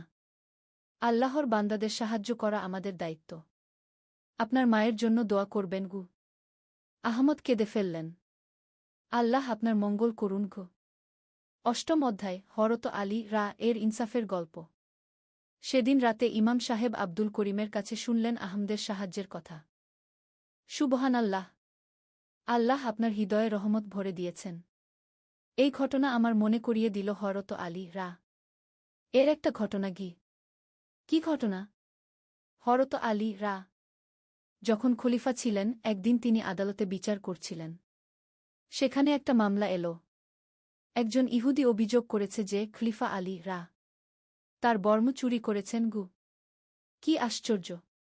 খলিফার বিরুদ্ধে চুরির অভিযোগ। হ্যাঁ, কিন্তু হযরত আলী কি করলেন? তিনি সাধারণ একজন বিবাদীর মতো আদালতে দাঁড়ালেন। বিচারক কাজী শুরাইহ ছিলেন তারই নিযুক্ত করা। কিন্তু তিনি খলিফাকে সাধারণ একজন বিবাদীর মতোই আচরণ করলেন। বিচারক বললেন, আলী, তোমার কাছে কি কোনো প্রমাণ আছে যে এই বর্মটা তোমার? আলী বললেন, হ্যাঁ, আমার ছেলে হাসান এবং আমার গোলাম কানবার সাক্ষ্য দিতে পারবে। বিচারক বললেন, না, এই সাক্ষ্য গ্রহণযোগ্য নয়। ছেলে বাবার পক্ষে এবং গোলাম মনিবের পক্ষে সাক্ষ্য দিতে পারে না। ফলে আলী মামলায় হেরে গেলেন। বর্মটা ইহুদির কাছেই থেকে গেল। কিন্তু এই ঘটনা দেখে ইহুদি এতই অভিভূত হয়ে গেল যে সে সাথে সাথেই ইসলাম গ্রহণ করল আর স্বীকার করল যে বর্মটা সত্যিই আলী রা এর। সে বলল, যে ধর্মের খলিফা নিজের বিরুদ্ধে আনিত মামলায় সাধারণ মানুষের মতো দাঁড়ায় সে ধর্ম অবশ্যই সত্য। আব্দুল করিম মুগ্ধ হয়ে শুনলেন। এটাই তো ন্যাজ বিচার। হ্যাঁ, ইসলাম ইনসাফের ধর্ম। ধনী গরিব শাসক প্রজা সবার জন্য একই আইন। নবম অধ্যায়, আরেকটি পরীক্ষা। 6 মাস কেটে গেছে। আব্দুল করিমের ব্যবসা বেশ ভালোভাবেই চলছে। তিনি এখন একটু আরামায়েশের জীবন যাপন করতে পারছেন। একটা ভালো বাড়িও ভাড়া নিয়েছেন। কিন্তু হঠাৎ একদিন বিপদ এল। তার প্রধান সাপ্লায়ার, যার কাছ থেকে তিনি খেজুর খোরমা কিনতেন, সে হঠাৎ দেউলিয়া হয়ে গেল। তার কাছে আব্দুল করিমের 1500 দিরহাম পাওনা ছিল। আব্দুল করিম ব্যাকুল হয়ে গেলেন। এই টাকা না পেলে তার ব্যবসা বন্ধ হয়ে যাবে। তিনি সাপ্লায়ারের বাড়িতে গেলেন। দেখলেন সে সত্যিই দেউলিয়া। তার স্ত্রী বাচ্চারা কাঁদছে। সে নিজেও কাঁদছে। ভাই, আমি জানি আপনার পাওনা আছে। কিন্তু আমার কাছে এখন কিছু নেই। আমার ব্যবসা শেষ হয়ে গেছে গু। আব্দুল করিম দেখলেন এই মানুষটি সত্যি সত্যই অসহায়। তার মনে পড়ল নিজের কষ্টের দিনগুলোর কথা। ঠিক আছে ভাই, আপনি দুশ্চিন্তা করবেন না। টাকার কথা ভুলে যান। আল্লাহ যখন চাইবেন তখন দেবেন গু। সাপ্লায়ার অবিশ্বাসের চোখে তাকিয়ে রইল। সত্যি বলছেন? হ্যাঁ, সত্যি। রাসূলুল্লাহ শাহ বলেছেন, যে ব্যক্তি কোনো দেউলিয়া ব্যক্তিকে অবকাশ দেয়া, আল্লাহ তাকে তার প্রতিটি দিনের জন্য সৎকার সোয়াব দেবেন। 10ম অধ্যায়, হরত আবু দাহদাহ রা এর আত্মত্যাগের গল্প। সেদিন রাতে আব্দুল করিম ইমাম সাহেবকে সব কথা বললেন। ইমাম সাহেব খুশি হয়ে বললেন, আল্লাহু আকবার। আপনার এই কাজ আমার মনে করিয়ে দিল হরত আবু দাহদাহ রা এর গল্প। হরত আবু দাহদাহ রা মদিনার একজন সাহাবী ছিলেন। তার ছিল বিরাট একটা খেজুর বাগান। একদিন কোরআনের একটি আয়াত নাজিল হল, তোমরা যা ভালোবাসো তা থেকে খরচ না করা পর্যন্ত তোমরা পুণ্য লাভ করতে পারবে না। এই আয়াত শুনেই হরত আবু দাহদাহ রা রাসূলুল্লাহ শাহ এর কাছে গেলেন। বললেন, ইয়া রাসূলাল্লাহ, আমার সবচেয়ে প্রিয় সম্পদ হলো আমার খেজুর বাগান। আমি সেটা আল্লাহর রাস্তায় দান করে দিলাম। রাসূলুল্লাহ শাহ বললেন, আবু দাহদাহ, তোমার জন্য জান্নাতে এরকম অনেক বাগান আছে। এরপর হরত আবু দাহদাহ রা বাড়ি গিয়ে তার স্ত্রীকে বললেন, আমরা বাগান ছেড়ে চলে যাব। আমি সেটা দান করে দিয়েছি। তার স্ত্রী বললেন, কি সুন্দর কেনাবেচা। দুনিয়ার একটা বাগানের বিনিময়ে জান্নাতে অনেক বাগান। এভাবে তারা নিঃস্ব হয়ে গেলেন, কিন্তু আল্লাহর কাছে ধনী হয়ে গেলেন গু। আব্দুল করিম গভীর চিন্তায় পড়লেন। ইমাম সাহেব, এরকম ত্যাগ করার শক্তি আমার আছে কিনা জানি না আগে। শক্তি আল্লাহ দেবেন আব্দুল করিম। যখন কেউ আল্লাহর জন্য কিছু ছেড়ে দেয়, আল্লাহ তাকে তার চেয়ে ভালো কিছু দেন গু। একাদশ অধ্যায়, আল্লাহর অপ্রত্যাশিত রহমত। হঠাৎ একদিন আব্দুল করিমের কাছে একটা চিঠি এল। চিঠিটা এসেছে দূরের এক শহর থেকে। তার এক চাচাতো ভাই লিখেছেন। চিঠিতে লেখা, প্রিয় আব্দুল করিম, তোমার বাবার একটা পুরানো জমি এখানে ছিল। আমরা সেটা বিক্রি করেছি। তোমার অংশ 10,000 দিরহাম। টাকাটা পাঠিয়ে দিচ্ছি গু। আব্দুল করিম অবাক। তিনি তো জানতেনই না যে তার বাবার এরকম কোনো সম্পত্তি ছিল। সুবহানাল্লাহ, তিনি মনে মনে বললেন, আল্লাহ যখন দিতে চান কোত্থেকে দেন কেউ জানে না গি। এই টাকা পেয়ে তিনি তার ব্যবসা আরও বড় করলেন। এখন তিনি খেজুর খোরমার পাশাপাশি বিভিন্ন ধরনের শুকনো ফল বিক্রি করেন। কিন্তু তিনি ভুলেন না যে এই সব আল্লাহর রহমত। প্রতি মাসে তার আয়ের একটা অংশ গরিবদের মধ্যে বিতরণ করেন। দ্বাদশ অধ্যায়, হরত বিলাল রা এর ত্যাগের গল্প। একদিন মসজিদে এক তরুণ যুবক এসেছে। সে বল যে সে ইসলাম গ্রহণ করতে চায়, কিন্তু তার পরিবার তাকে ভয় দেখাচ্ছে। ইমাম সাহেব তাকে হরত বিলাল রা এর গল্প শোনালেন। বিলাল রা ছিলেন একজন দাস। তিনি ইসলাম গ্রহণ করার পর তার মনিব উমাইজা ইবনে খালাফ তাকে কঠিন শাস্তি দিতে শুরু করল। দুপুরের প্রচণ্ড গরমে তাকে মক্কার উত্তপ্ত বালুর উপর শুইয়ে বুকের উপর বিরাট পাথর চাপা দিত। তারপর বলতো, লাতুজ্জার নাম নাও, না হলে মেরে ফেলব। কিন্তু বিলাল রা কি বলতেন? আহাদ, আহাদ, এক একমাত্র আল্লাহ, একমাত্র আল্লাহ। এই অত্যাচার সহ্য করতে না পেরে হরত আবু বকর রা বিলাল রা কে কিনে নিয়ে স্বাধীন করে দিলেন। পরবর্তীতে বিলাল রা হলেন ইসলামের প্রথম মুজাজ্জিন। মক্কা বিজয়ের দিন তিনিই কাবা ঘরের উপর দাঁড়িয়ে আজান দিয়েছিলেন। দেখুন আল্লাহ কিভাবে তাকে সম্মানিত করেছেন। যে মানুষ একসময় দাস ছিল সে হয়ে গেল রাসূলুল্লাহ শাহ এর প্রিয় সাহাবী। তরুণটি অনুপ্রাণিত হয়ে বলল, আমি ইসলাম গ্রহণ করব, যা হওয়ার হবে। 13 অধ্যায়। এক এতিমের সাহায্য। 1 বছর কেটে গেছে। আব্দুল করিমের জীবন এখন স্থিতিশীল। তার ব্যবসা ভালো চলছে। নিয়মিত নামাজ পড়ছেন, মানুষদের সাহায্য করছেন। একদিন তিনি দোকানে বসে আছেন। একটা ছোট্ট মেয়ে এসে হাজির। বয়স হবে 8-9 বছর। ছেঁড়া কাপড় পরা, চোখে মুখে দুশ্চিন্তার ছাপ। চাচা, আপনি কি একটু খেজুর দিতে পারবেন? আমার মা অনেক দিন ধরে অসুস্থ, কিছু খেতে পারছে না। আব্দুল করিমের হৃদয় নরম হয়ে গেল। তোমার বাবা কোথায়?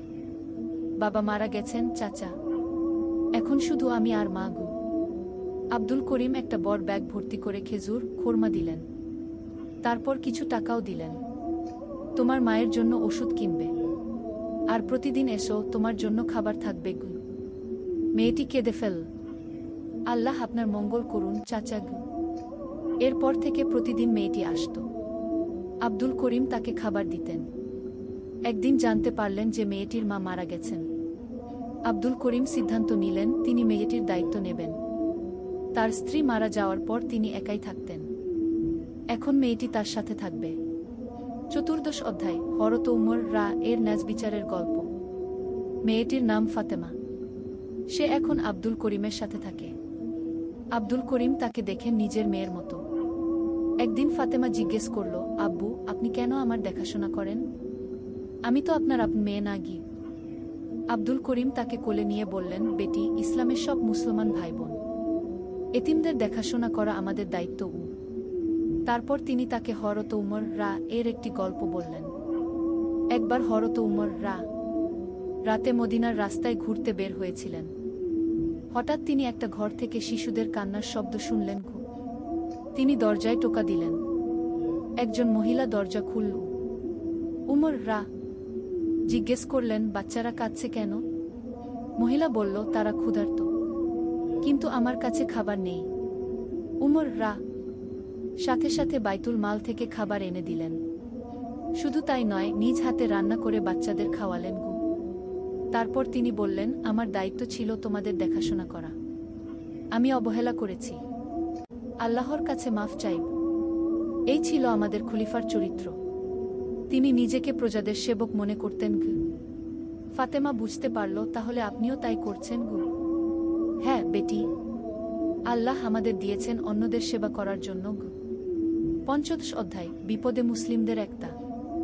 2 বছর কেটে গেছে। আব্দুল করিমের জীবন এখন সুন্দরভাবে সাজানো। ফাতেমা এখন স্কুলে যায়, পড়াশোনা করে। আব্দুল করিমের ব্যবসাও ভালো চলছে। কিন্তু একদিন শহরে খারাপ খবর এল। প্রতিবেশী এক দেশ থেকে শত্রুরা আক্রমণ করেছে। অনেক মুসলমান পরিবার ঘরবাড়ি ছেড়ে পালিয়ে এসেছে। ইমাম সাহেব মসজিদে সবাইকে ডাকলেন, ভাইয়েরা, আমাদের দিনী ভাইয়েরা বিপদে পড়েছেন, আমাদের তাদের সাহায্য করতে হবে। রাসূলুল্লাহ শাহ বলেছেন, একজন মুমিনের সাথে আরেকজন মুমিনের সম্পর্ক ইমারতের ইটের মতো, একটি আরেকটিকে শক্তিশালী করে। আব্দুল করিম সাথে সাথে 1000 দিরহাম দান করলেন। অন্য মুসলিরাও সাধ্যমতো দান করলেন। শুধু তাই নয়, তিনি তার বাড়িতে একটি পরিবারকে থাকার জায়গা দিলেন। সেই পরিবারে ছিল এক বৃদ্ধ, তার স্ত্রী আর 2টি ছোট্ট নাতি। ফাতেমা প্রথমে একটু অস্বস্তি বোধ করল, কিন্তু আব্দুল করিম তাকে বুঝিয়ে বললেন, বেটি, তুমিও তো একসময় অসহায় ছিলে, আমি তোমাকে সাহায্য করেছিলাম। এখন আমাদের দায়িত্ব এই পরিবারকে সাহায্য করা। 16 অধ্যায়। হরত আনাস রা এর সেবার গল্প। নতুন পরিবারের সাথে থাকতে থাকতে আব্দুল করিম অনেক কিছু শিখলেন। বৃদ্ধ লোকটির নাম আবু ইউসুফ। তিনি অনেক জ্ঞানী ছিলেন। একদিন আবু ইউসুফ আব্দুল করিমকে বললেন, আপনার সেবা দেখে আমার মনে পড়ে যায় হরত আনাস রা এর কথা। কেন? আনাস 10 বছর ধরে রাসূলুল্লাহ এর সেবা করেছিলেন। তিনি বলতেন 10 বছরে রাসূলুল্লাহ আমাকে একবারও ধমক দেননি। কোনো কাজ করতে দেরি হলে বলেননি কেন দেরি করলাম, কোনো কাজ না করে থাকলে বলেননি কেন করলাম না। একবার আনাস রাসূলুল্লাহ এর একটা কাজ করতে গিয়ে পথে বাচ্চাদের খেলা দেখে দেরি করে ফেললেন। রাসূলুল্লাহ খুঁজতে খুঁজতে তাকে পেয়ে শুধু হেসে বললেন, আনাস, তুমি যেটা বলে পাঠিয়েছিলাম সেটা করেছ? আনাস লজ্জিত হয়ে বললেন, এখনই করছি ইয়া রাসূলাল্লাহ। এই ছিল আমাদের নবীর চরিত্র।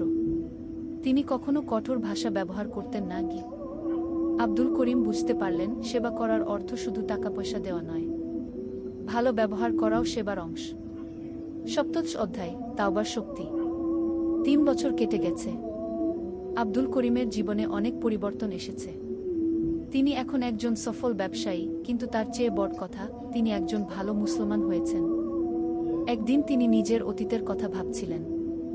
মনে পড়ল, একসময় তিনি ব্যবসায় অসৎ উপায় অবলম্বন করতেন, মিথ্যা কথা বলতেন, সুদের কারবার করতেন। তিনি ইমাম সাহেবের কাছে গিয়ে বললেন, ইমাম সাহেব, আমার অতীতের গোনাহগুলোর জন্য আমি খুব অনুশোচনা করি। কিভাবে আল্লাহর কাছে ক্ষমা চাইব? ইমাম সাহেব বললেন, আল্লাহর রহমত অসীম। তিনি বলেছেন, হে আমার বান্দারা, তোমরা যারা নিজেদের উপর অত্যাচার করেছ, আল্লাহর রহমত থেকে নিরাশ হজো না। নিশ্চয়ই আল্লাহ সব গোনাহ মাফ করে দেবেন। আপনি মনে করেন কাব ইবনে মালিকের গল্প? আব্দুল করিম মাথা নেড়ে জানালেন যে তিনি জানেন না। তাবুক যুদ্ধে 3 জন সাহাবী না গিয়ে মদিনার রয়ে গেলেন। তার মধ্যে একজন ছিলেন কাব ইবনে মালিক। তারা মিথ্যা অজুহাত দেননি, সত্য কথাই বলেছিলেন। রাসূলুল্লাহ তাদের সাথে কথা বলা বন্ধ করে দিলেন। পুরো মুসলিম সমাজ তাদের বয়কট করল। 50 দিন পর আল্লাহ তাদের তাওবা কবুল করলেন। দেখুন, এত বড় ভুলের পরও আল্লাহ ক্ষমা করেছিলেন। আপনি শুধু আন্তরিকভাবে তাওবা করুন, আর যাদের হক নষ্ট করেছেন তাদের হক ফিরিয়ে দিন। অষ্টাদশ অধ্যায়, হজের প্রস্তুতি। আরও 2 বছর কেটে গেছে।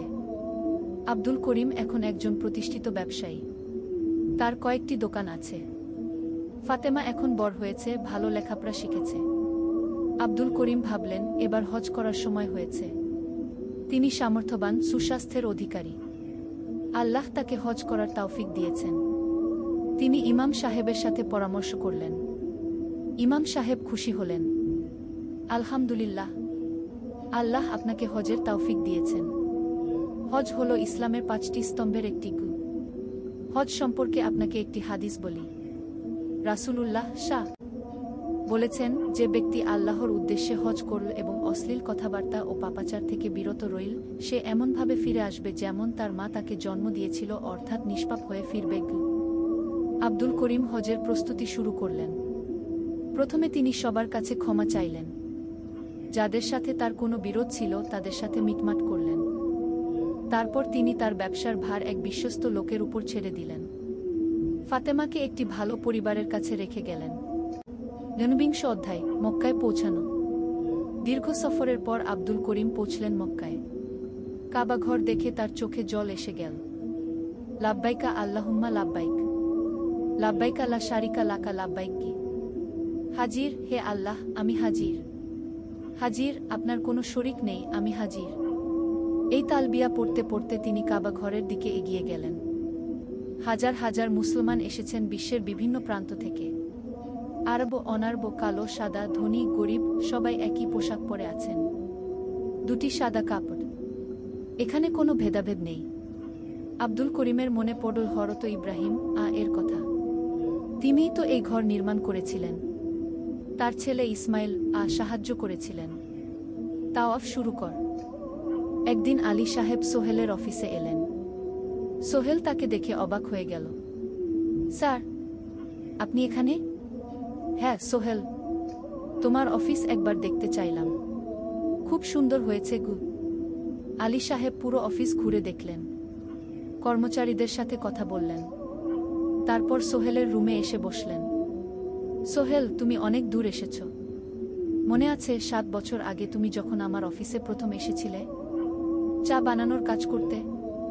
হ্যাঁ স্যার, সব মনে আছে ইউ। আমি গর্বিত যে আমি তোমাকে একটা সুযোগ দিয়েছিলাম, আর তুমি সেই সুযোগকে কাজে লাগিয়েছ। জানো সফলতার মূল সূত্র কি? কি স্যার? কঠোর পরিশ্রম, সততা আর হাল না ছাড়া। তোমার মধ্যে এই তিনটা গুণই আছে গু। সোহেল চোখে জল নিয়ে বলল, আপনি না থাকলে আজ আমি এখানে পৌঁছাতে পারতাম না স্যার। না সোহেল, আমি শুধু একটা দরজা খুলে দিয়েছিলাম। ভেতরে ঢুকে পথ তৈরি করেছ তুমি নিজে গু। আলী সাহেব চলে যাওয়ার আগে বললেন, আমার একটা বড় প্রজেক্ট আছে, একটা 20 ফ্লোর বিজনেস টাওয়ার। আমি চাই তুমি এই প্রজেক্টে আমার সাথে পার্টনার হও। 50-50। রাজি? সোহেল অবাক হয়ে গেল। এত বড় প্রজেক্ট? স্যার, আমার কি যথেষ্ট সামর্থ্য আছে? আছে, আমি বিশ্বাস করি উ। সোহেল রাজি হয়ে গেল। এটা তার জীবনের সবচেয়ে বড় প্রজেক্ট হবে। 50 অধ্যায়, বড় চ্যালেঞ্জ। 20 ফ্লোর বিজনেস টাওয়ারের কাজ শুরু হলো। এটা সোহেলের জীবনের সবচেয়ে বড় চ্যালেঞ্জ। প্রজেক্টের বাজেট প্রায় 10 করোড় টাকা। সোহেলকে 5 করোড় টাকা ইনভেস্ট করতে হবে। সোহেল তার সব সঞ্চয়ে, ব্যাংক লোন আর কিছু ইনভেস্টর থেকে টাকা জোগাড় করল। এটা একটা বিশাল ঝুঁকি। যদি প্রজেক্ট ব্যর্থ হয়, সব শেষ। মিনা চিন্তিত ছিল। সোহেল, এত বড় ঝুঁকি নেওয়া ঠিক হবে? মিনা, জীবনে বড় কিছু করতে হলে ঝুঁকি নিতে হয়। আমি এই সুযোগ হাতছাড়া করতে চাই না গিয়ে। কিন্তু যদি কিছু ভুল হয়? ভুল হবে না। আমি আলী সাহেবের সাথে আছি, উনি আমাকে গাইড করবেন। প্রজেক্ট শুরু হলো। প্রথম 6 মাস সব ভালোই চলছিল। কাজ সময়মতো হচ্ছে, বাজেট ঠিক আছে। কিন্তু 7 মাসের মাথায় একটা বড় সমস্যা দেখা দিল। একজন প্রধান ইনভেস্টর হঠাৎ তার টাকা ফেরত চাইলেন। তিনি অন্য একটা জরুরি কাজে টাকা লাগবে বলে জানালেন। 1 করোড় টাকা ফেরত দিতে হবে। সোহেল বিপদে পড়ে গেল। 1 করোড় টাকা এখন কোথায় পাবে? প্রজেক্টের সব টাকা ঢেলে দিয়েছে। সে আলী সাহেবের সাথে কথা বলল। আলী সাহেব বললেন, চিন্তা করো না, আমি ব্যবস্থা করছি গু। কিন্তু আলী সাহেবও বড় একটা প্রজেক্টে আটকে আছেন। তার হাতে লিকুইড ক্যাশ নেই। সোহেল অন্য ব্যাংক থেকে লোন নেওয়ার চেষ্টা করল, কিন্তু ব্যাংক বলল ইতিমধ্যে তার অনেক লোন আছে, নতুন লোন দিতে পারবে না। সোহেল রাতে ঘুমাতে পারছিল না, খাওয়া দাওয়া বন্ধ করে দিয়েছিল। মিনা তাকে দেখে খুব চিন্তিত হয়ে গেল। সোহেল, প্লিজ নিজেকে এভাবে শেষ করে ফেলো না, কোনো একটা রাস্তা বের হবেই কি। কিন্তু সোহেল কোনো রাস্তা দেখতে পাচ্ছিল না। ইনভেস্টর 15 দিন সময় দিয়েছে। 15 দিনের মধ্যে টাকা ফেরত না দিলে তিনি আইনি ব্যবস্থা নেবেন। 10 দিন কেটে গেল। সোহেল কোনো সমাধান খুঁজে পেল না। সে প্রায় হাল ছেড়ে দিয়েছিল। 11 দিনের দিন একটা অপ্রত্যাশিত ঘটনা ঘটল। জাহিদ ভাই, সোহেলের পুরনো সহকর্মী, তার অফিসে এলেন। জাহিদ ভাই এখন একটা রিয়েল এস্টেট কোম্পানিতে সিনিয়র ম্যানেজার। সোহেল, আমি তোমার সমস্যার কথা শুনেছি গু। হ্যাঁ ভাই, আমি বিপদে পড়েছি গু। আমি তোমাকে সাহায্য করতে চাই। আমার কিছু সঞ্চয় আছে, 5 লাখ টাকা। তুমি নাও। সোহেল চোখে জল নিয়ে বলল, ভাই আমি কিছু বলার দরকার নেই। তুমি আমাকে অনেক কিছু শিখিয়েছ। তোমার কাছ থেকে পরিশ্রম আর সততা শিখেছি। এখন আমার পালা তোমাকে সাহায্য করার। জাহিদ ভাই চলে যাওয়ার পর আরও 2 জন এলো। একজন সোহেলের পুরনো ক্লায়েন্ট, আরেকজন তার কর্মচারী। 2 জন মিলে আরও 8 লাখ টাকা দিল। করিম মামা 20 লাখ টাকা ব্যবস্থা করলেন, তার কিছু বন্ধুদের কাছ থেকে ধার করে। মিনা তার সব গয়না বিক্রি করে 10 লাখ টাকা দিল। সবাই মিলে প্রায় 45 লাখ টাকা জোগাড় হলো।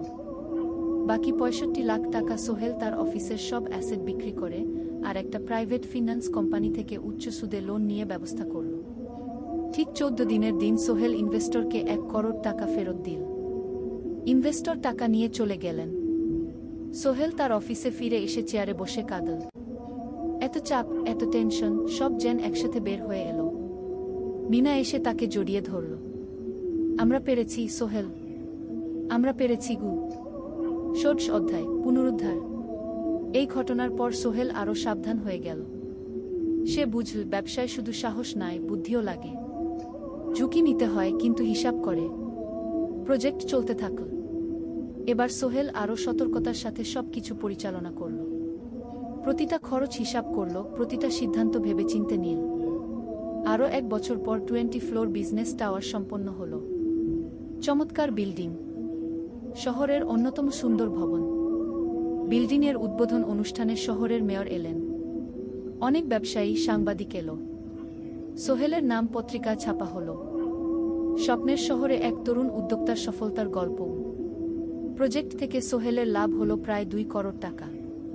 এই টাকা দিয়ে সে সব ঋণ শোধ করল। জাহিদ ভাইয়ের টাকা ফেরত দিল।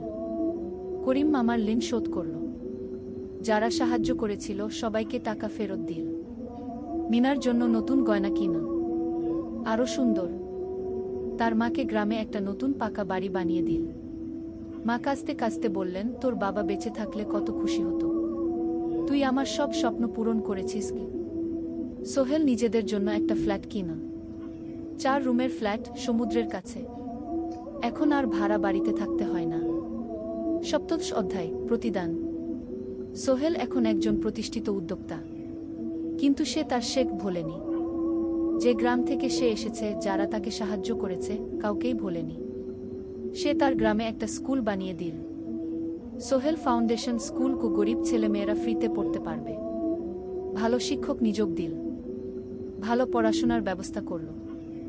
শহরে একটা ফ্রি মেডিকেল ক্লিনিক খুলল। গরিব মানুষরা ফ্রিতে চিকিৎসা পাবে। প্রতি বছর 10 জন মেধাবী কিন্তু গরিব ছাত্রছাত্রীকে স্কলারশিপ দেওয়া শুরু করল। তারা বিনামূল্যে পড়াশোনা করতে পারবে। একদিন একটা টিভি চ্যানেল সোহেলের ইন্টারভিউ নিতে এলো। আপনার সফলতার গোপন সূত্র কি? সোহেল একটু ভেবে বলল, কঠোর পরিশ্রম, সততা আর হাল না ছাড়া। এই 3টা জিনিস যদি কারো মধ্যে থাকে, সে যে কোনো কিছু অর্জন করতে পারে। আর সবচেয়ে বড় কথা, যারা আমাকে সাহায্য করেছে তাদের ছাড়া আমি কিছুই না। একা কেউ সফল হতে পারে না। আপনার পরবর্তী স্বপ্ন কি? আমি চাই আরও মানুষকে সাহায্য করতে। আমার মতো যারা গ্রাম থেকে শহরে আসে, তাদের জন্য একটা ট্রেনিং সেন্টার খুলব। তারা সেখানে বিভিন্ন স্কিল শিখতে পারবে, চাকরি পাবে, নিজের পায়ে দাঁড়াতে পারবে। 8ম অধ্যায়, নতুন প্রজন্ম। আরও 5 বছর কেটে গেল। সোহেল এখন 45 বছরের। তার মেয়ে সারা এখন 9 বছরের। স্কুলে ক্লাস 4-এ পড়ে। খুব মেধাবী মেয়ে। একদিন সারা বাবাকে জিজ্ঞেস করল, বাবা, তুমি কিভাবে এত বড় হলে?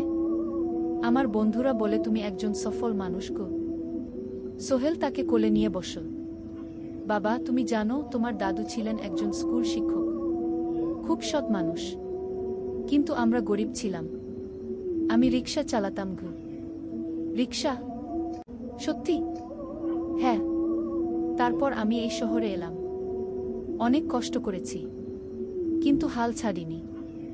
মানুষ আমাকে সাহায্য করেছে, আর আমি কঠোর পরিশ্রম করেছি। বাবা, আমিও কি তোমার মতো হতে পারবো? অবশ্যই পারবে বাবা। তবে মনে রেখো, সফলতা মানে শুধু টাকা পয়সা না। সফলতা মানে ভালো মানুষ হওয়া, অন্যদের সাহায্য করা, সৎ থাকা গু। সারা মাথা নাডল। আমি ভালো মানুষ হব বাবাগু। সোহেল তার মেয়েকে জড়িয়ে ধরল। মনে মনে ভাবল, তার জীবনের সব কষ্ট সার্থক হয়েছে। মিনা রান্নাঘর থেকে ডাকল, খাবার তৈরি। এসো। সোহেল সারাকে নিয়ে ডাইনিং টেবিলে গেল। ঋতু এসেছে। সে এখন বিয়ে করেছে, তার একটা ছেলে হয়েছে। সোহেলের মা মাঝে মাঝে চট্টগ্রামে বেড়াতে আসেন। আজও এসেছেন। সবাই মিলে খেতে বসল।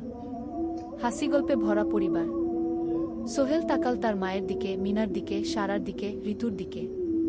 মনে হলো, জীবনে আর কি চাই? খাওয়া শেষে সবাই বসে রইল, গল্প করছিল। হঠাৎ সোহেলের ফোন বাজল। অফিস থেকে একটা জরুরি বিষয়। সোহেল ফোন রেখে দিয়ে মিনাকে বলল, একটা নতুন প্রজেক্টের প্রস্তাব এসেছে। একটা এতিমখানা বানানোর কাজ। সরকারি প্রজেক্ট। তুমি নেবে? অবশ্যই। এটা আমার স্বপ্নের প্রজেক্ট। যেসব বাচ্চাদের বাবা মা নেই, তাদের জন্য একটা সুন্দর জায়গা। মিনা হাসল। তুমি কখনো বদলাও না, এখনো অন্যদের কথা ভাবো। এটাই তো জীবন মিনা। শুধু নিজের জন্য বাঁচলে কি হবে? ঊনবিংশ অধ্যায়, উত্তরাধিকার। 10 বছর আরও কেটে গেল। সোহেল এখন 55 বছরের। তার চুলে পাক ধরেছে, কিন্তু শক্তি এখনো আগের মতোই। সারা এখন 19 বছরের। সে বিশ্ববিদ্যালয়ে ইঞ্জিনিয়ারিং পড়ছে। সে চায় বাবার মতো কনস্ট্রাকশন ইন্ডাস্ট্রিতে কাজ করতে। একদিন সারা বাবাকে বলল, বাবা, আমি তোমার কোম্পানিতে কাজ করতে চাই। এখনো তো তোর পড়াশোনা বাকি। জানি, কিন্তু আমি এখন থেকেই শিখতে চাই। ছুটির দিনে তোমার সাথে সাইটে যেতে চাই, দেখতে চাই কিভাবে কাজ হয়। সোহেল খুশি হয়ে গেল। তার মেয়ে তার পথ অনুসরণ করতে চায়। ঠিক আছে, কিন্তু শর্ত হলো তোকে সবকিছু নিজ থেকে শিখতে হবে। কোনো স্পেশাল ট্রিটমেন্ট পাবি না গে। আমি তো তাই চাই, বাবাগু। সারা তার বাবার সাথে কাজ শিখতে শুরু করল।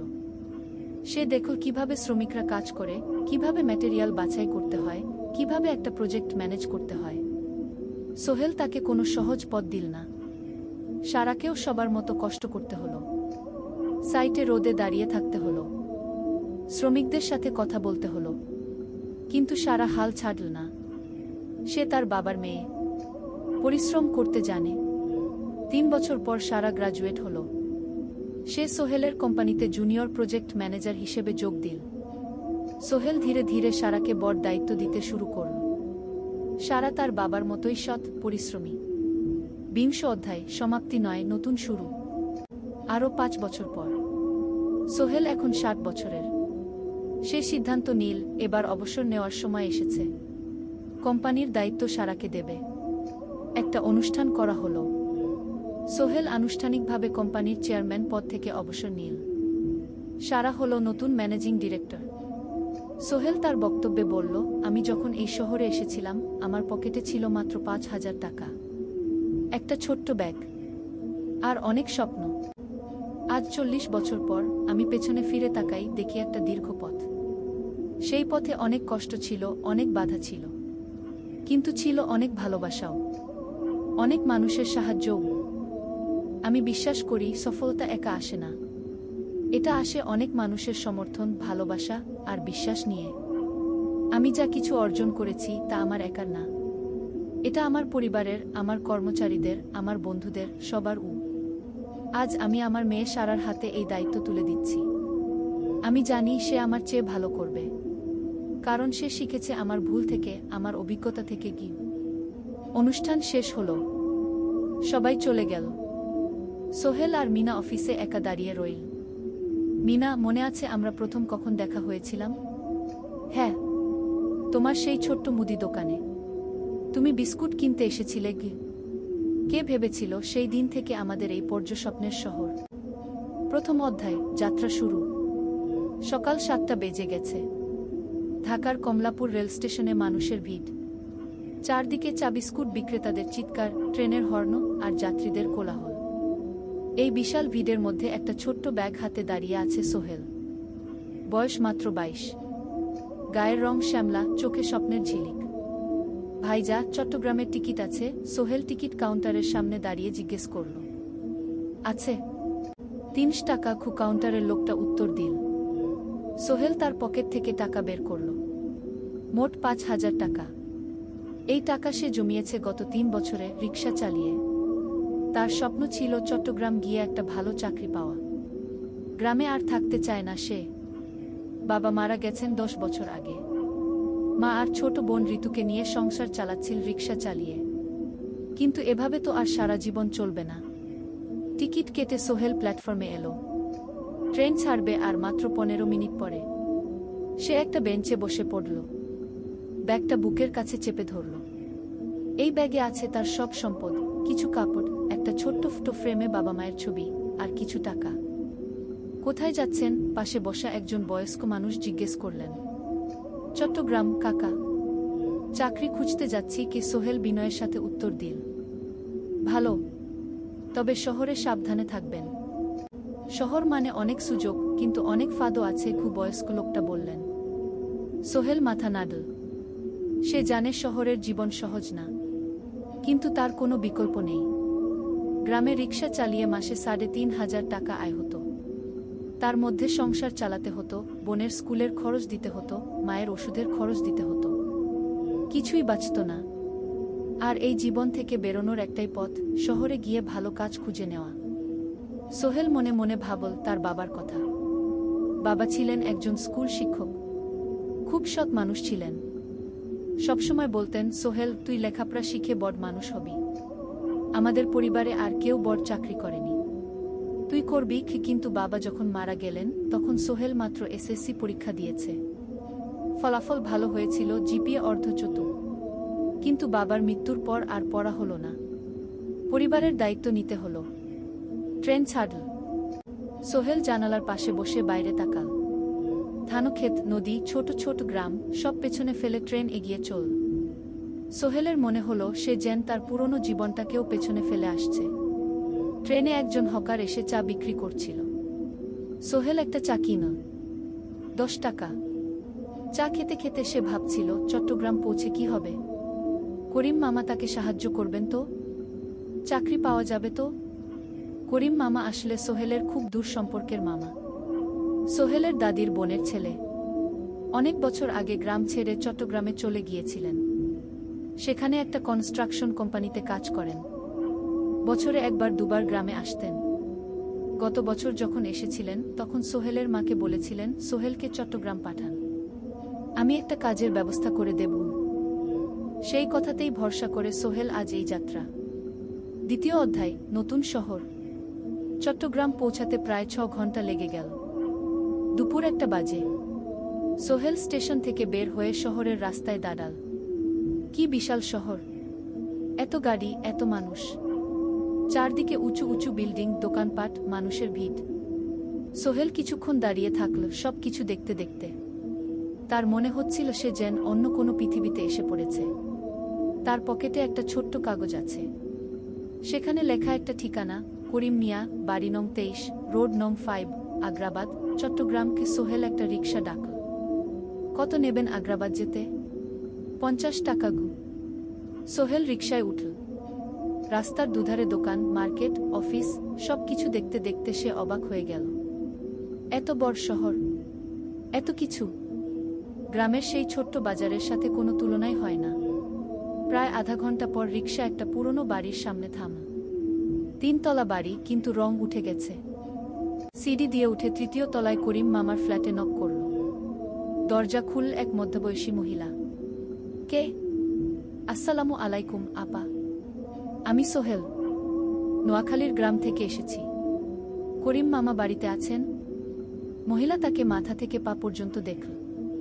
করিম তো অফিসে গেছে। তুমি কে? কোথা থেকে এসেছ? সোহেল সব খুলে বলল।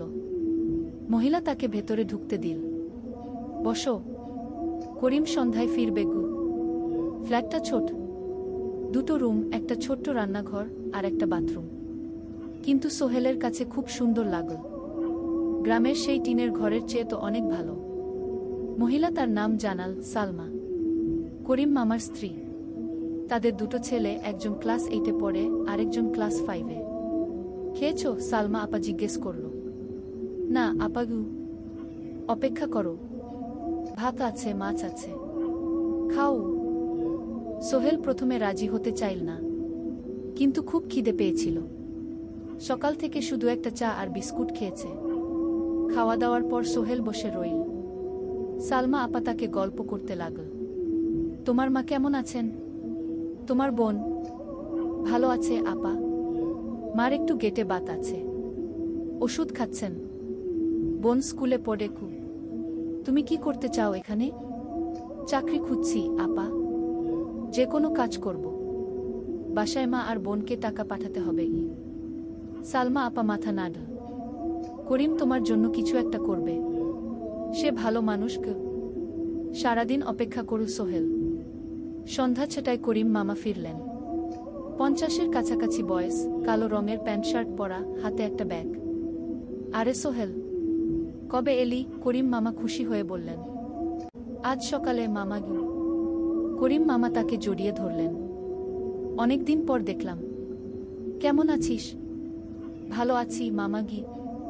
ভালো করেছিস এসে, এখানে অনেক সুযোগ আছে। তোর জন্য একটা কাজের ব্যবস্থা করে দেব, তবে প্রথমে কয়েকদিন এখানে থাক, শহরটা একটু চিনে নে, তারপর কাজে যোগ দিবি। সোহেলের মনে আসার আলো জ্বল। সে ভাবল হয়তো তার ভাগ্য এবার পাল্টাবে। তৃতীয় অধ্যায়, প্রথম চাকরি। এক সপ্তাহ পরে করিম মামা সোহেলকে তার কোম্পানিতে নিয়ে গেলেন। কোম্পানির নাম আলামিন কনস্ট্রাকশন।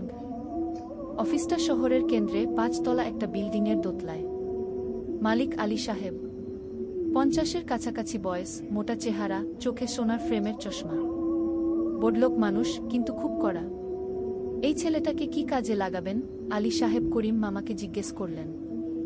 স্যার, ও আমার আত্মীয়, গ্রাম থেকে এসেছে, খুব পরিশ্রমী, যে কোনো কাজে লাগাতে পারেন। আলী সাহেব সোহেলের দিকে তাকালেন। তুমি কি পড়েছ? স্যার, এসএসসি পাস, জিপিএ অর্ধচতু। হুম, ভালো। কম্পিউটার চালাতে পারো?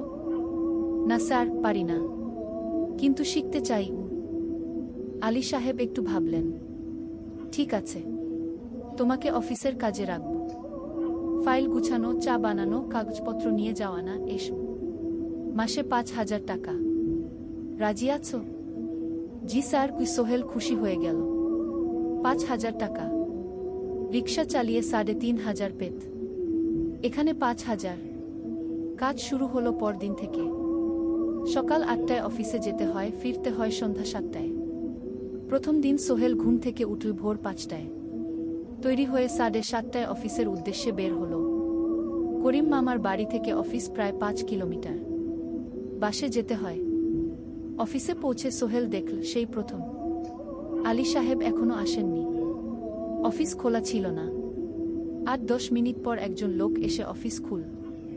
তুমি নতুন? জি, আমি সোহেল। আমি জাহিদ, অ্যাসিস্ট্যান্ট ম্যানেজার। এসো। জাহিদ ভাই সোহেলকে সব কিছু দেখাল। অফিসে মোট ৬ জন কর্মচারী, ২ জন ইঞ্জিনিয়ার, একজন অ্যাকাউন্ট্যান্ট, একজন অ্যাসিস্ট্যান্ট ম্যানেজার, জাহিদ ভাই, একজন রিসেপশনিস্ট, আর এখন সোহেল। সোহেলের কাজ শুরু হলো চা বানানো দিয়ে। তারপর অফিস পরিষ্কার করা, ফাইল গুছানো, কাগজপত্র এক জায়গা থেকে আরেক জায়গায় নিয়ে যাওয়া।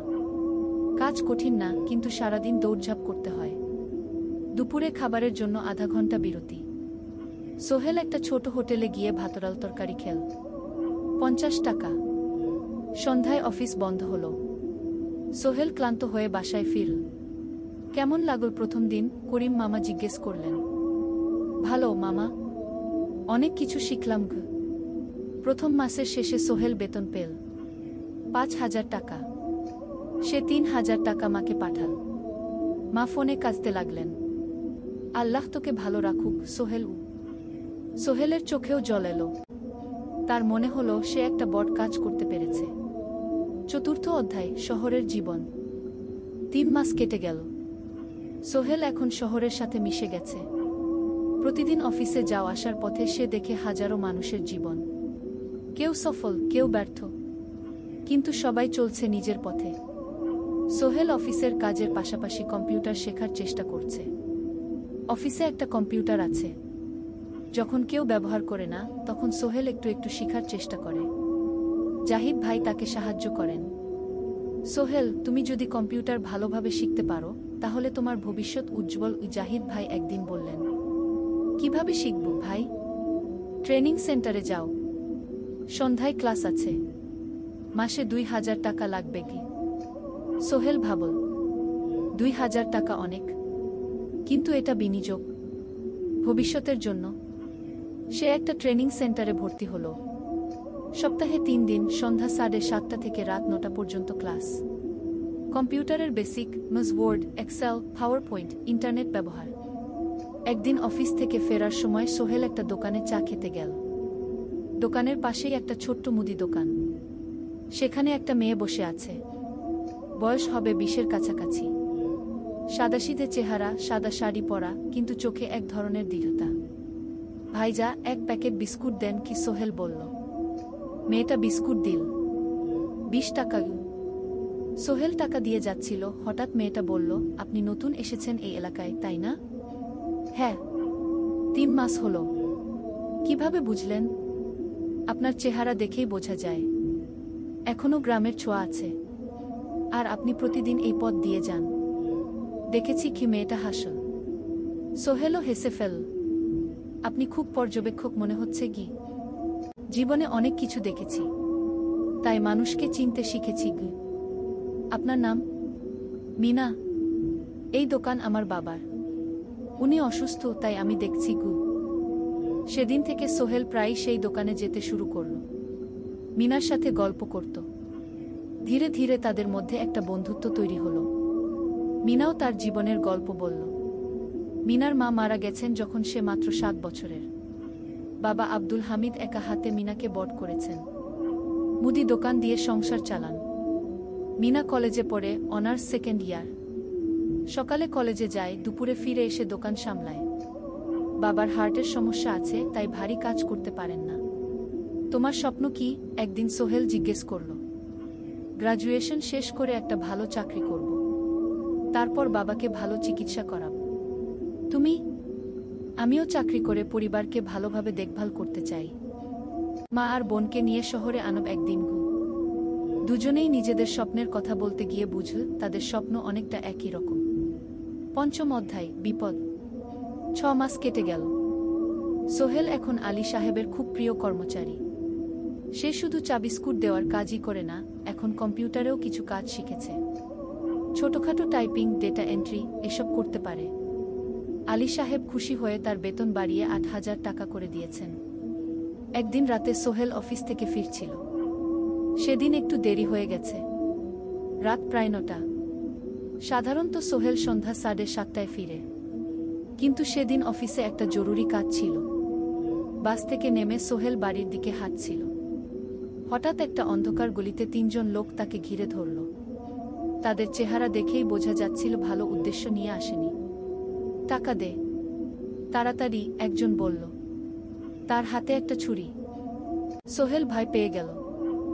ভাই, আমার কাছে খুব কম টাকা আছে কি? যা আছে দে, তাড়াতাড়ি করো। সোহেল কাঁপতে কাঁপতে তার পকেট থেকে 5 টাকা বের করে দিল।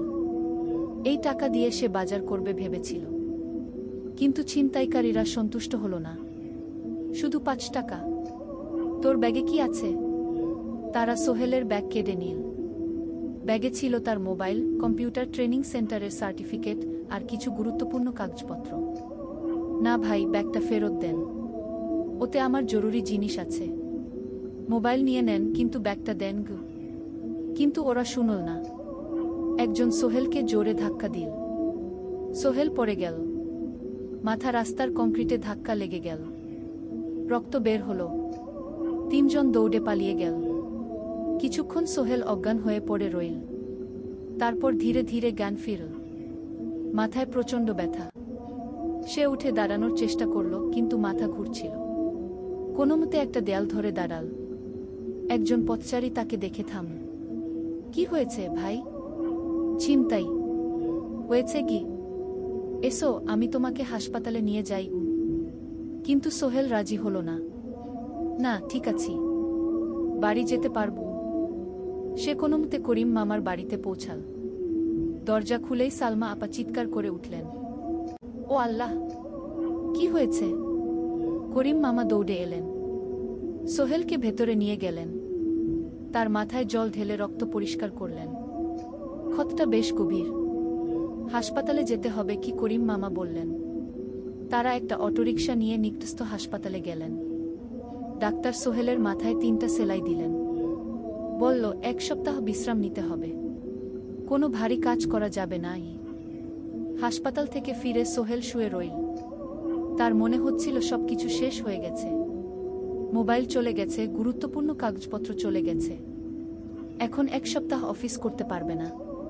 পরদিন সকালে করিম মামা আলী সাহেবকে ফোন করে সব জানালেন। আলী সাহেব বললেন, ঠিক আছে, সোহেল ভালো হয়ে এলে আসবে, চিন্তার কিছু নেই গি। মিনা যখন এই খবর শুনল, সে সন্ধ্যায় সোহেলকে দেখতে এলো করিম মামার বাড়িতে। সাথে এনেছিল কিছু ফল। কি হয়েছিল? মিনা চিন্তিত গলায় জিজ্ঞেস করল। সোহেল সব বলল। মিনা রেগে গেল। এই শহরে এখন অনেক অপরাধ বেড়ে গেছে। পুলিশ কিছু করে না। তুমি পুলিশে রিপোর্ট করেছ? না। লাভ নেই। তবুও করা উচিত। তোমার মোবাইলটা হয়তো খুঁজে পাওয়া যাবে কি? করিম মামা সোহেলকে নিয়ে পুলিশ স্টেশনে গেলেন। জেনারেল ডায়েরি করলেন। কিন্তু পুলিশ খুব একটা আশা দিল না। দেখি কিছু করা যায় কিনা। সোহেল বুঝল মোবাইল আর ফিরবে না। সেই এক সপ্তাহ সোহেলের জীবনের সবচেয়ে কঠিন সময় ছিল। সে শুধু শারীরিকভাবেই ক্ষতিগ্রস্ত হয়নি, মানসিকভাবেও ভেঙে পড়েছিল। প্রতিরাতে দুঃস্বপ্ন দেখত। সেই 3 জন ছিনতাইকারীর মুখ ভুলতে পারছিল না। মিনা প্রায় প্রতিদিন আসত। তাকে সাহস দিত। তুমি হাল ছেড়ো না সোহেল। জীবনে এরকম খারাপ সময় আসে, কিন্তু এটা কাটিয়ে ওঠাই হলো আসল বীরত্ব। সোহেলের মা গ্রাম থেকে ফোন করতেন, করিম মামার মোবাইল থেকে। তুই ভালো আছিস তো? সোহেল মাকে সব সত্যি বলেনি, শুধু বলেছে হ্যাঁ মা ভালো আছি, একটু জ্বর হয়েছিল, এখন ভালো। 1 সপ্তাহ পর সোহেল আবার অফিসে গেল। আলী সাহেব তাকে দেখে খুশি হলেন। কেমন আছো? ভালো আছি স্যার। ঠিক আছে, তবে প্রথম কয়েকদিন হালকা কাজ করবে। সোহেল আবার কাজে মন দিল। কিন্তু একটা জিনিস তাকে খুব কষ্ট দিচ্ছিল, তার মোবাইল নেই। মায়ের সাথে কথা বলতে পারছে না নিয়মিত। করিম মামার মোবাইল চাইতে সংকোচ লাগে। একদিন জাহিদ ভাই তাকে ডাকলেন। সোহেল, আমার একটা পুরনো মোবাইল আছে, তুমি ব্যবহার করো? না ভাই, আমি নাও, আমার কাজে লাগছে না, তুমি রাখো। সোহেল কৃতজ্ঞতায় প্রায় কেঁদে ফেল। ধন্যবাদ ভাই। মোবাইল পেয়ে সোহেল প্রথমেই মাকে ফোন করল। মা খুব খুশি হলেন। এতদিন ফোন করিসনি কেন? মা, মোবাইলটা নষ্ট হয়ে গিয়েছিল, নতুন নিয়েছি। মায়ের গলায় স্বস্তি ফুটে উঠল। 6ষ্ঠ অধ্যায়, নতুন সুযোগ। আরও 3 মাস কেটে গেল। সোহেল পুরোপুরি সুস্থ হয়ে গেছে। তার জীবন আবার স্বাভাবিক হয়ে এসেছে। সে এখন কম্পিউটার ট্রেনিং শেষ করেছে, সার্টিফিকেট পেয়েছে। কিন্তু একটা ঘটনা তার জীবনে বড় পরিবর্তন নিয়ে এলো। একদিন সকালে আলী সাহেব তাকে ডাকলেন। সোহেল বসো। সোহেল বসল। মনে একটু ভয় লাগছিল। আলী সাহেব কি তাকে বকবেন? সোহেল, তুমি তো এখন কম্পিউটার চালাতে পারো? জি স্যার, একটু একটু শিখেছি। ভালো, আমি তোমার কাজ দেখছি। তুমি খুব পরিশ্রমী আর সৎ। আমাদের কোম্পানিতে এরকম মানুষের দরকার। সোহেল কিছু বুঝতে পারছিল না। আমি তোমাকে একটা সুযোগ দিতে চাই। আমাদের কোম্পানি একটা ট্রেনিং প্রোগ্রাম চালু করছে নতুন কর্মচারীদের জন্য। 6 মাসের কোর্স। কম্পিউটার, অ্যাকাউন্টিং, ভবন নির্মাণের হিসাব নিকাশ, প্রজেক্ট ম্যানেজমেন্ট সব শিখবে। কোম্পানি সব খরচ দেবে। ট্রেনিংয়ের সময় তোমার বেতনও চলবে। রাজি আছো? সোহেল বিশ্বাস করতে পারছিল না। স্যার, সত্যি আমাকে এত বড় সুযোগ দিচ্ছেন? হ্যাঁ, তুমি ভালো ছেলে, পরিশ্রমী। আমি তোমাকে এগিয়ে দিতে চাই। ভবিষ্যতে তুমি এই কোম্পানির একজন গুরুত্বপূর্ণ কর্মচারী হবে। সোহেল কৃতজ্ঞতায় প্রায় কেঁদে ফেল। ধন্যবাদ স্যার, আমি কঠোর পরিশ্রম করব। আমি জানি। সেদিন সন্ধ্যায় সোহেল মিনার দোকানে গেল। মিনাকে খবরটা দিল। মিনা খুব খুশি হল। তার চোখে জল এসে গেল। তুমি পারবে সোহেল, আমি জানি। সোহেল তার মা আর বোনকেও ফোন করে খবরটা দিল। মা কাঁদতে লাগলেন। তোর বাবা বেঁচে থাকলে কত খুশি হতো। ট্রেনিং শুরু হলো পরের মাস থেকে। প্রতিদিন সকালে 3 ঘন্টা ক্লাস, তারপর বাকি সময় অফিসের কাজ। ক্লাসে 5 জন নতুন কর্মচারী, সবাই তরুণ, উৎসাহী। শিক্ষক ছিলেন একজন অভিজ্ঞ ইঞ্জিনিয়ার, নাম রহিম স্যার। তিনি খুব ভালোভাবে সব কিছু বুঝাতেন। কম্পিউটার, অ্যাকাউন্টিং, এক্সেলে জটিল ক্যালকুলেশন, প্রজেক্টের বাজেট তৈরি, সময় ব্যবস্থাপনা সব। সোহেল পুরো মনোযোগ দিয়ে শিখতে লাগল। সন্ধ্যায় বাড়ি ফিরে প্র্যাকটিস করত। করিম মামার ছেলের কাছ থেকে একটা ল্যাপটপ ধার নিত কখনো কখনো। 6 মাস পরে ট্রেনিং শেষ হলো। সবাই সার্টিফিকেট পেল। আলী সাহেব একটা অনুষ্ঠান করলেন। সোহেল সেরা পারফর্মার হিসেবে একটা বিশেষ পুরস্কার পেল, 5,000 টাকা বোনাস। আলী সাহেব ঘোষণা করলেন, সোহেল, আজ থেকে তুমি আমাদের জুনিয়র অ্যাকাউন্ট অ্যাসিস্ট্যান্ট। তোমার বেতন 15,000 টাকা। সোহেল অবাক হয়ে গেল। 8,000 থেকে 15,000, প্রায় দ্বিগুণ। সেদিন রাতে সোহেল ঘুমাতেই পারল না। খুশিতে, উত্তেজনায় তার চোখে ঘুম নেই। সে ভাবল তার জীবন কিভাবে বদলে যাচ্ছে। 2 বছর আগে যে রিকশা চালাত, আজ সে একটা নামকরা কোম্পানির অ্যাকাউন্ট অ্যাসিস্ট্যান্ট। 7ম অধ্যায়, প্রেম ও প্রস্তাব। 1.5 বছর হয়ে গেল সোহেলের চট্টগ্রাম আসা। সে এখন একজন সফল যুবক। তার মা গ্রামে খুব খুশি। প্রতি মাসে সোহেল 10,000 টাকা পাঠায়। ছোট বোন ঋতু এখন কলেজে ভর্তি হয়েছে সোহেলের পাঠানো টাকায়। মায়ের চিকিৎসাও ভালোভাবে হচ্ছে। মিনার সাথে সোহেলের সম্পর্ক এখন আর শুধু বন্ধুত্ব নয়, দুজন দুজনকে ভালোবাসে। কিন্তু কেউ কাউকে সরাসরি বলার সাহস পায়নি। প্রতিদিন দেখা হয়, গল্প হয়, কিন্তু সেই একটা কথা বলা হয়ে ওঠে না। একদিন শুক্রবার ছুটির দিন। সোহেল মিনাকে বলল, আজ কি একটু ঘুরতে যাবে? কোথায়? পতেঙ্গা বিচ। তুমি কি কখনো গেছ? না, কিন্তু আমার দোকান গু। শুক্রবার তোমার বাবা সামলাবে গু। মিনা রাজি হয়ে গেল। দুপুরে দুজনে বাস নিয়ে পতেঙ্গা গেল। সমুদ্র দেখে মিনা অবাক হয়ে গেল। কি সুন্দর! দুজনে বালিতে বসল। ঢেউয়ের শব্দ শুনতে শুনতে গল্প করছিল। হঠাৎ সোহেল বলল, মিনা, তোমার সাথে কিছু বলার ছিল। বলো। সোহেল একটা লম্বা শ্বাস নিল। তুমি জানো, আমি তোমাকে ভালোবাসি। মিনা হাসল। তার চোখ ভিজে গেল। জানি, আমিও তোমাকে ভালোবাসি সোহেল। সোহেল অবাক হয়ে গেল। সত্যি? হ্যাঁ, অনেকদিন ধরেই জানি। তুমি আমার জীবনে এসে সব কিছু বদলে দিয়েছ।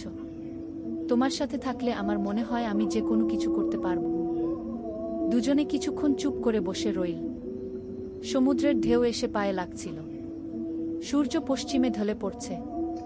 আকাশ লালকুমলা হয়ে গেছে। কিন্তু আমার বাবার সাথে কথা বলতে হবে কি? মিনা বলল। আমি তৈরি। যখন বলবে তখন বলবো। পরের সপ্তাহে সোহেল মিনার বাবার সাথে কথা বলল। আব্দুল হামিদ সাহেব প্রথমে একটু দ্বিধা করলেন। তুমি কোনো পরিবারের ছেলে? তোমার বাবা কি করতেন? সোহেল সব সত্যি বলল। তার বাবা ছিলেন স্কুল শিক্ষক। মারা গেছেন 10 বছর আগে। মা গ্রামে থাকেন। ছোট বোন কলেজে পড়ে। তুমি নিজে কি করো? আমি আলামিন কনস্ট্রাকশন কোম্পানিতে জুনিয়র অ্যাকাউন্ট অ্যাসিস্ট্যান্ট। মাসে 15,000 টাকা বেতন। আব্দুল হামিদ সাহেব ভাবলেন। তারপর বললেন, দেখো, মিনা আমার একমাত্র সন্তান। তার মা নেই। আমি একা তাকে বড় করেছি। আমি চাই মিনা একজন ভালো ছেলের সাথে বিয়ে হোক। তুমি দেখতে ভালো ছেলে মনে হচ্ছে, কিন্তু আমাকে তোমার মায়ের সাথে দেখা করতে হবে। তোমার পরিবারকে জানতে হবে। জি আঙ্কেল, আমি ব্যবস্থা করছি। সোহেল খুশিতে আটখানা।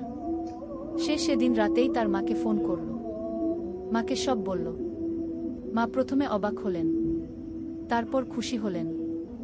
মিনা মেয়েটা কেমন? খুব ভালো মা, তুমি দেখলে পছন্দ করবে কি?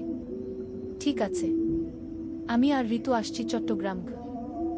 2 সপ্তাহ পর সোহেলের মা আর বোন চট্টগ্রাম এলো। সোহেল তাদের নিয়ে মিনার বাড়িতে গেল। 2 পরিবার একসাথে বসল।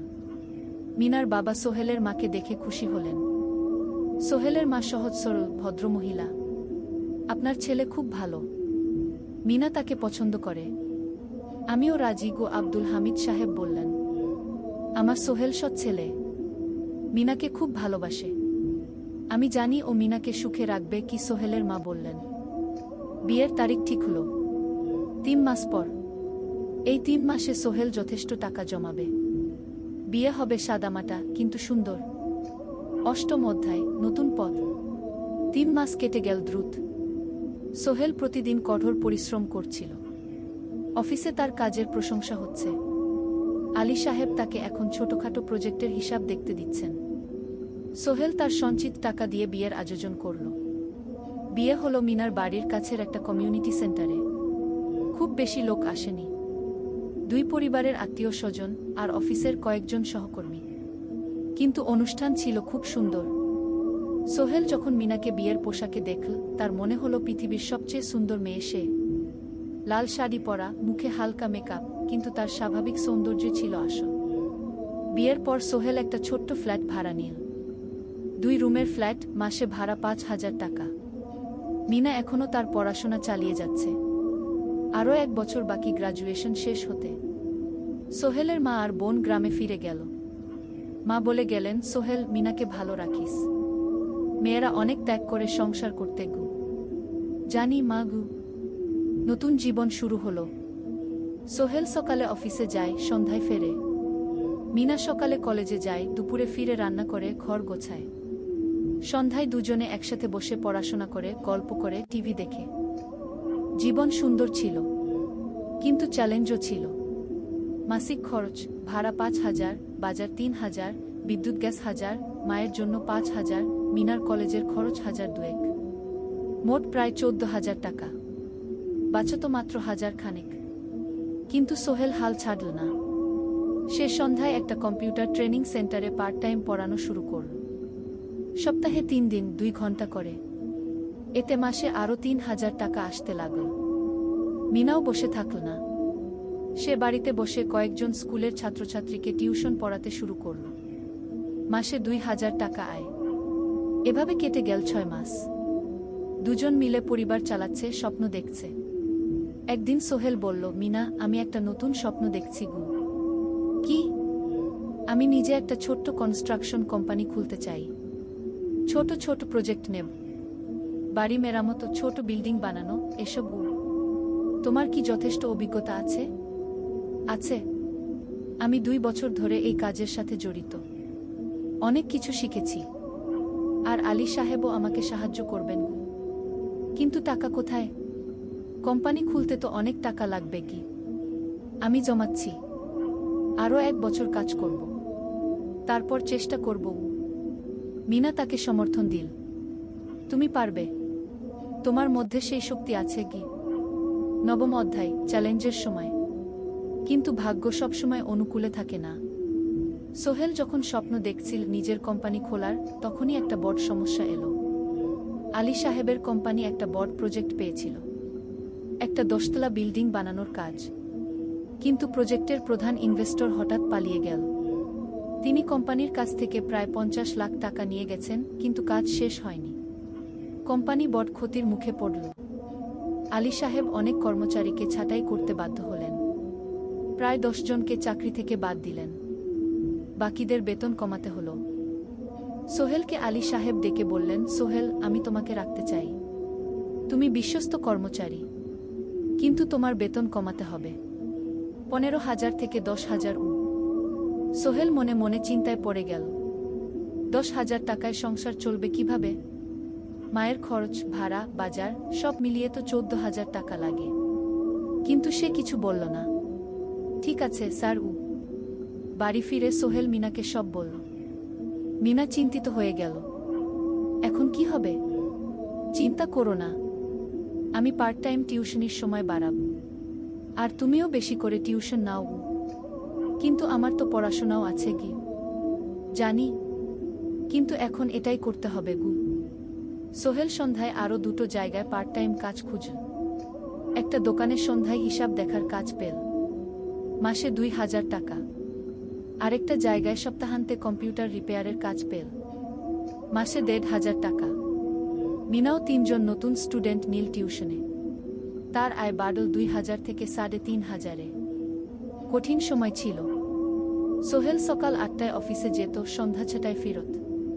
তারপর একটু বিশ্রাম নিয়ে 7:30টায় বের হতো পার্ট টাইম কাজে। রাত 10টায় বাড়ি ফিরত। রবি সোমবার কম্পিউটার রিপেয়ারের কাজ। মিনাও সকালে কলেজে যেত, দুপুরে ফিরে রান্না করত, তারপর বিকেলে টিউশন পড়াত। রাতে খাওয়া দাওয়ার পর পড়াশোনা করত। দুজনেরই শরীর খারাপ হতে শুরু করল। সোহেল একদিন অফিসে অজ্ঞান হয়ে পড়ে গেল। ডাক্তার দেখাতে নিয়ে গেল। ডাক্তার বলল, অতিরিক্ত পরিশ্রম, শরীরে পুষ্টির অভাব, ঠিকমতো খাচ্ছেন না মনে হচ্ছে কি? সত্যি কথা, খরচ বাঁচাতে সোহেল আর মিনা অনেক সময় কম খেত। মাংস মাছ কিনত সপ্তাহে 1 দিন। বাকি সময় শাকসবজি, ডাল। মিনা সোহেলকে বলল, আর নয় সোহেল, তুমি এভাবে নিজেকে শেষ করে ফেলছ। আমার পড়াশোনা বন্ধ করে দিই, আমি ফুল টাইম চাকরি করি কি? না, সোহেল জোর দিয়ে বলল, তোমার পড়াশোনা বন্ধ হবে না, আরও মাত্র 6 মাস বাকি, তুমি গ্রাজুয়েট হবেই গি। কিন্তু তুমি আমি ঠিক হয়ে যাব, চিন্তা করো না গে। কিন্তু পরিস্থিতি আরও খারাপ হলো যখন সোহেলের মায়ের অসুখ হলো, হার্টের সমস্যা, হাসপাতালে ভর্তি করতে হলো, খরচ 50,000 টাকা। সোহেলের হাতে এত টাকা কোথায়? সে করিম মামার কাছে ধার চাইল। করিম মামা 20,000 টাকা দিলেন, বাকি 30,000 টাকা সোহেল একটা এনজিও থেকে ঋণ নিল। সুদের হার মাসে 2%। মায়ের চিকিৎসা হলো, তিনি সুস্থ হয়ে গেলেন। কিন্তু সোহেল এখন ঋণের বোঝায় পড়ে গেল। প্রতি মাসে 3,000 টাকা করে কিস্তি দিতে হবে। সেই রাতে সোহেল আর মিনা বিছানায় শুয়ে কথা বলছিল। সোহেল বলল, মিনা, আমি মনে হয় ভুল করেছি, শহরে এসে বিয়ে করে তোমাকে কষ্টে ফেলেছি গু। মিনা তার হাত ধরল। না সোহেল, তুমি ভুল করনি। জীবনে এরকম খারাপ সময় আসে, কিন্তু এটা কাটিয়ে ওঠাই হলো আসল শক্তি। আমরা একসাথে আছি, একসাথে থাকব, সবকিছু ঠিক হয়ে যাবে। মিনার কথায় সোহেল একটু সাহস পেল। হ্যাঁ, হাল ছাড়া যাবে না। 10ম অধ্যায়, আলোর দিকে। 3 মাস পরে পরিস্থিতি একটু ভালো হতে শুরু করল। আলী সাহেবের কোম্পানি একটা নতুন প্রজেক্ট পেল, একটা স্কুল বিল্ডিং বানানোর কাজ। কোম্পানি আবার স্থিতিশীল হতে শুরু করল। আলী সাহেব সোহেলকে ডেকে বললেন, সোহেল, আমি তোমার কঠোর পরিশ্রম দেখেছি, খারাপ সময়েও তুমি কোম্পানি ছেড়ে যাওনি। আমি কৃতজ্ঞ। আজ থেকে তোমার বেতন আবার 15,000 টাকা। সোহেল খুশি হয়ে গেল। ধন্যবাদ স্যার। মিনাও গ্রাজুয়েশন শেষ করল, ভালো ফলাফল করল, সে এখন চাকরি খুঁজছে। একদিন মিনা একটা প্রাইভেট স্কুলে শিক্ষিকার ইন্টারভিউ দিতে গেল। ইন্টারভিউ ভালো হলো, তাকে নিয়োগ দেওয়া হলো, বেতন 12,000 টাকা। সেদিন সন্ধ্যায় দুজনে মিলে একটা ছোট্ট পার্টি করল। একটা বিরিয়ানি কিনল, কোমল পানীয় কিনল, দুজনে মিলে খেল। আমরা পেরেছি সোহেল, মিনা বলল। হ্যাঁ, আমরা পেরেছি গু। এখন দুজনের মিলিয়ে আয় 27,000 টাকা। খরচ চালানোর পর প্রায় 10,000 টাকা বাঁচে। সোহেল এই টাকা দিয়ে লোন শোধ করতে শুরু করল। পার্ট টাইম কাজগুলো ছেড়ে দিল, শরীরের যত্ন নেওয়া শুরু করল। আরও 6 মাস পরে সোহেলের কাছে একটা বড় সুযোগ এলো। আলী সাহেব একদিন তাকে ডাকলেন। সোহেল, তুমি কি নিজের ব্যবসা করতে চাও? স্যার, আমি তোমাকে একটা ছোট্ট প্রজেক্ট দিতে চাই, একটা 3 তলা বিল্ডিংয়ের কনস্ট্রাকশন। তুমি ম্যানেজ করবে, আমি শুধু সুপারভাইজ করব। লাভের 50% তোমার গু। সোহেল ভাবল, এটা একটা বড় সুযোগ, কিন্তু ঝুঁকিও আছে। যদি কাজটা ভালোভাবে না হয়? স্যার, আমি চেষ্টা করব, কিন্তু যদি ভুল হয়? ভুল হবে না, আমি তোমার উপর বিশ্বাস রাখছি, তুমি পারবে গু। সোহেল রাজি হয়ে গেল। এই প্রজেক্ট তার জীবনে টার্নিং পয়েন্ট হতে পারে। 11 অধ্যায়, স্বপ্ন পূরণের পথে। পরের 6 মাস সোহেল খুব কঠোর পরিশ্রম করল। প্রজেক্টটা ম্যানেজ করা সহজ ছিল না। শ্রমিক নিয়োগ, ম্যাটেরিয়াল কেনা, কাজের তদারকি, সময়মতো কাজ শেষ করা, সব দায়িত্ব তার। প্রথম 2 মাস খুব চাপের মধ্যে গেল। একদিন একজন শ্রমিক কাজ করতে গিয়ে আহত হল। সোহেল তাকে হাসপাতালে নিয়ে গেল, তার চিকিৎসার খরচ দিল। এতে প্রজেক্টের বাজেট একটু বাড়ল, কিন্তু সোহেল জানত এটা করা দরকার। আরেকদিন ভুল ম্যাটেরিয়াল ডেলিভারি হলো। সোহেল সেগুলো ফেরত পাঠাল, সঠিক জিনিস আনাল। এতে 3 দিন দেরি হলো, কিন্তু কাজের মান ঠিক রইল। মিনা তাকে সবসময় সাপোর্ট করছিল। সে এখন চাকরিতে স্থিতিশীল। স্কুলের বাচ্চারা তাকে পছন্দ করে। প্রিন্সিপাল তার কাজে খুশি। প্রজেক্ট শেষ হলো 6 মাসে, সময়মতো, বাজেটের মধ্যে। বিল্ডিংয়ের মালিক খুব খুশি হলেন। তিনি আলী সাহেবকে ধন্যবাদ দিলেন। আলী সাহেব বললেন, ধন্যবাদ আমাকে না, এই ছেলেকে দিন। সোহেল পুরো প্রজেক্ট ম্যানেজ করেছে গু। প্রজেক্ট থেকে মোট লাভ হলো 3 লাখ টাকা। সোহেল পেল 1.5 লাখ টাকা। তার জীবনে এত টাকা এই প্রথম। সে করিম মামার ঋণ শোধ করল, এনজিওর বাকি ঋণ শোধ করল, তারপর তার মাকে 50,000 টাকা পাঠাল। মা দিয়ে গ্রামের বাড়িটা একটু মেরামত করাল, বোন ঋতুর জন্য একটা ল্যাপটপ কিনল। বাকি টাকা দিয়ে সোহেল একটা ব্যাংক অ্যাকাউন্টে জমা রাখল ভবিষ্যতের জন্য। আলী সাহেব সোহেলকে আরও 2টো প্রজেক্ট দিলেন, এবার একটু বড়। সোহেল আত্মবিশ্বাসের সাথে সেগুলোও শেষ করল। 2 বছর পরে সোহেল সিদ্ধান্ত নিল, এবার নিজের কোম্পানি খোলার সময় এসেছে। দ্বাদশ অধ্যায়, নতুন শুরু। সোহেল তার সব জমানো টাকা দিয়ে একটা ছোট্ট অফিস ভাড়া নিল।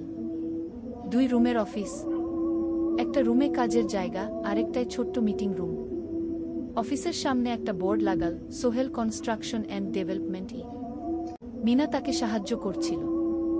সে অফিসের অ্যাকাউন্টস দেখত সন্ধ্যায় স্কুল থেকে ফিরে। দুজন মিলে একটা টিম। প্রথমে ছোট ছোট কাজ নিল, বাড়ি মেরামত, দোকান সংস্কার, ছোট বিল্ডিং কনস্ট্রাকশন। কাজের মান ভালো রাখার চেষ্টা করল, সময়মতো শেষ করল, দাম ন্যায্য রাখল। ধীরে ধীরে সোহেলের সুনাম ছড়িয়ে পড়ল, মানুষ তাকে বিশ্বাস করত। তার কাছে নতুন নতুন কাজ আসতে লাগল। প্রথম বছর খুব কষ্ট হলো, কখনো লাভ হতো, কখনো লস। কিন্তু সোহেল থেমে থাকল না। সে শিখতে লাগল ব্যবসা কিভাবে চালাতে হয়। দ্বিতীয় বছরে পরিস্থিতি ভালো হলো। সোহেল এখন 3 জন স্থায়ী কর্মচারী নিয়োগ দিল, একজন ইঞ্জিনিয়ার, একজন সুপারভাইজার, একজন অফিস সহায়ক। তৃতীয় বছরে একটা বড় প্রজেক্ট পেল, একটা স্কুল বিল্ডিং বানানোর কাজ, 5 তলা বিল্ডিং। সোহেল পুরো মনোযোগ দিয়ে কাজটা করল। শ্রমিকদের ভালো বেতন দিল, ভালো ম্যাটেরিয়াল ব্যবহার করল, সময়মতো কাজ শেষ করল। স্কুল কর্তৃপক্ষ খুব খুশি হল, তারা সোহেলের কাজের প্রশংসা করল। এই প্রজেক্ট থেকে সোহেল প্রায় 5 লাখ টাকা লাভ করল। এই টাকা দিয়ে সে আরও ভালো একটা অফিস নিল, আরও কর্মচারী নিয়োগ দিল। এখন তার কোম্পানিতে 10 জন স্থায়ী কর্মচারী। প্রজেক্ট অনুযায়ী আরও শ্রমিক নিয়োগ দেওয়া হয়। ত্রয়োদশ অধ্যায়, পরিবার। এদিকে সোহেল আর মিনার সংসারেও খুশির খবর এলো। মিনা গর্ভবতী। 9 মাস পর তাদের একটা মেয়ে হলো। নাম রাখো সারা। সারা যখন জন্মাল, সোহেলের মা আর বোন চট্টগ্রামে এলো। মা 1 মাস থেকে গেলেন, মিনাকে সাহায্য করলেন। সোহেল এখন একটা বড় ফ্ল্যাট ভাড়া নিয়েছে, 3 রুমের ফ্ল্যাট। একটা রুমে সোহেল, মিনা, একটায় সারা, আরেকটায় অতিথি রুম। মায়ের জন্য সোহেল সিদ্ধান্ত নিল তাকে চট্টগ্রামে নিয়ে আসবে।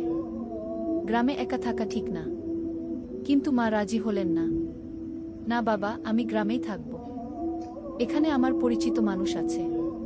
তোর বোনকে নিয়ে যা, ও ঢাকায় পড়ছে, চট্টগ্রামে এনে ভালো কোথাও ভর্তি করিয়ে দেখি।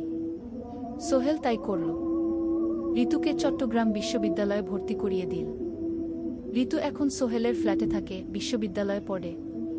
সোহেলের মনে হলো তার জীবন এখন পরিপূর্ণ। স্ত্রী, মেয়ে, বোন সবাই তার কাছে। ব্যবসা ভালো চলছে, মা গ্রামে সুখে আছেন। চতুর্দশ অধ্যায়, সফলতার শিখরে। 5 বছর কেটে গেল। সোহেল এখন একজন সফল উদ্যোক্তা। তার কোম্পানি কি সোহেল কনস্ট্রাকশন অ্যান্ড ডেভেলপমেন্ট এখন চট্টগ্রামে বেশ পরিচিত। প্রায় 30 জন কর্মচারী তার অধীনে কাজ করে।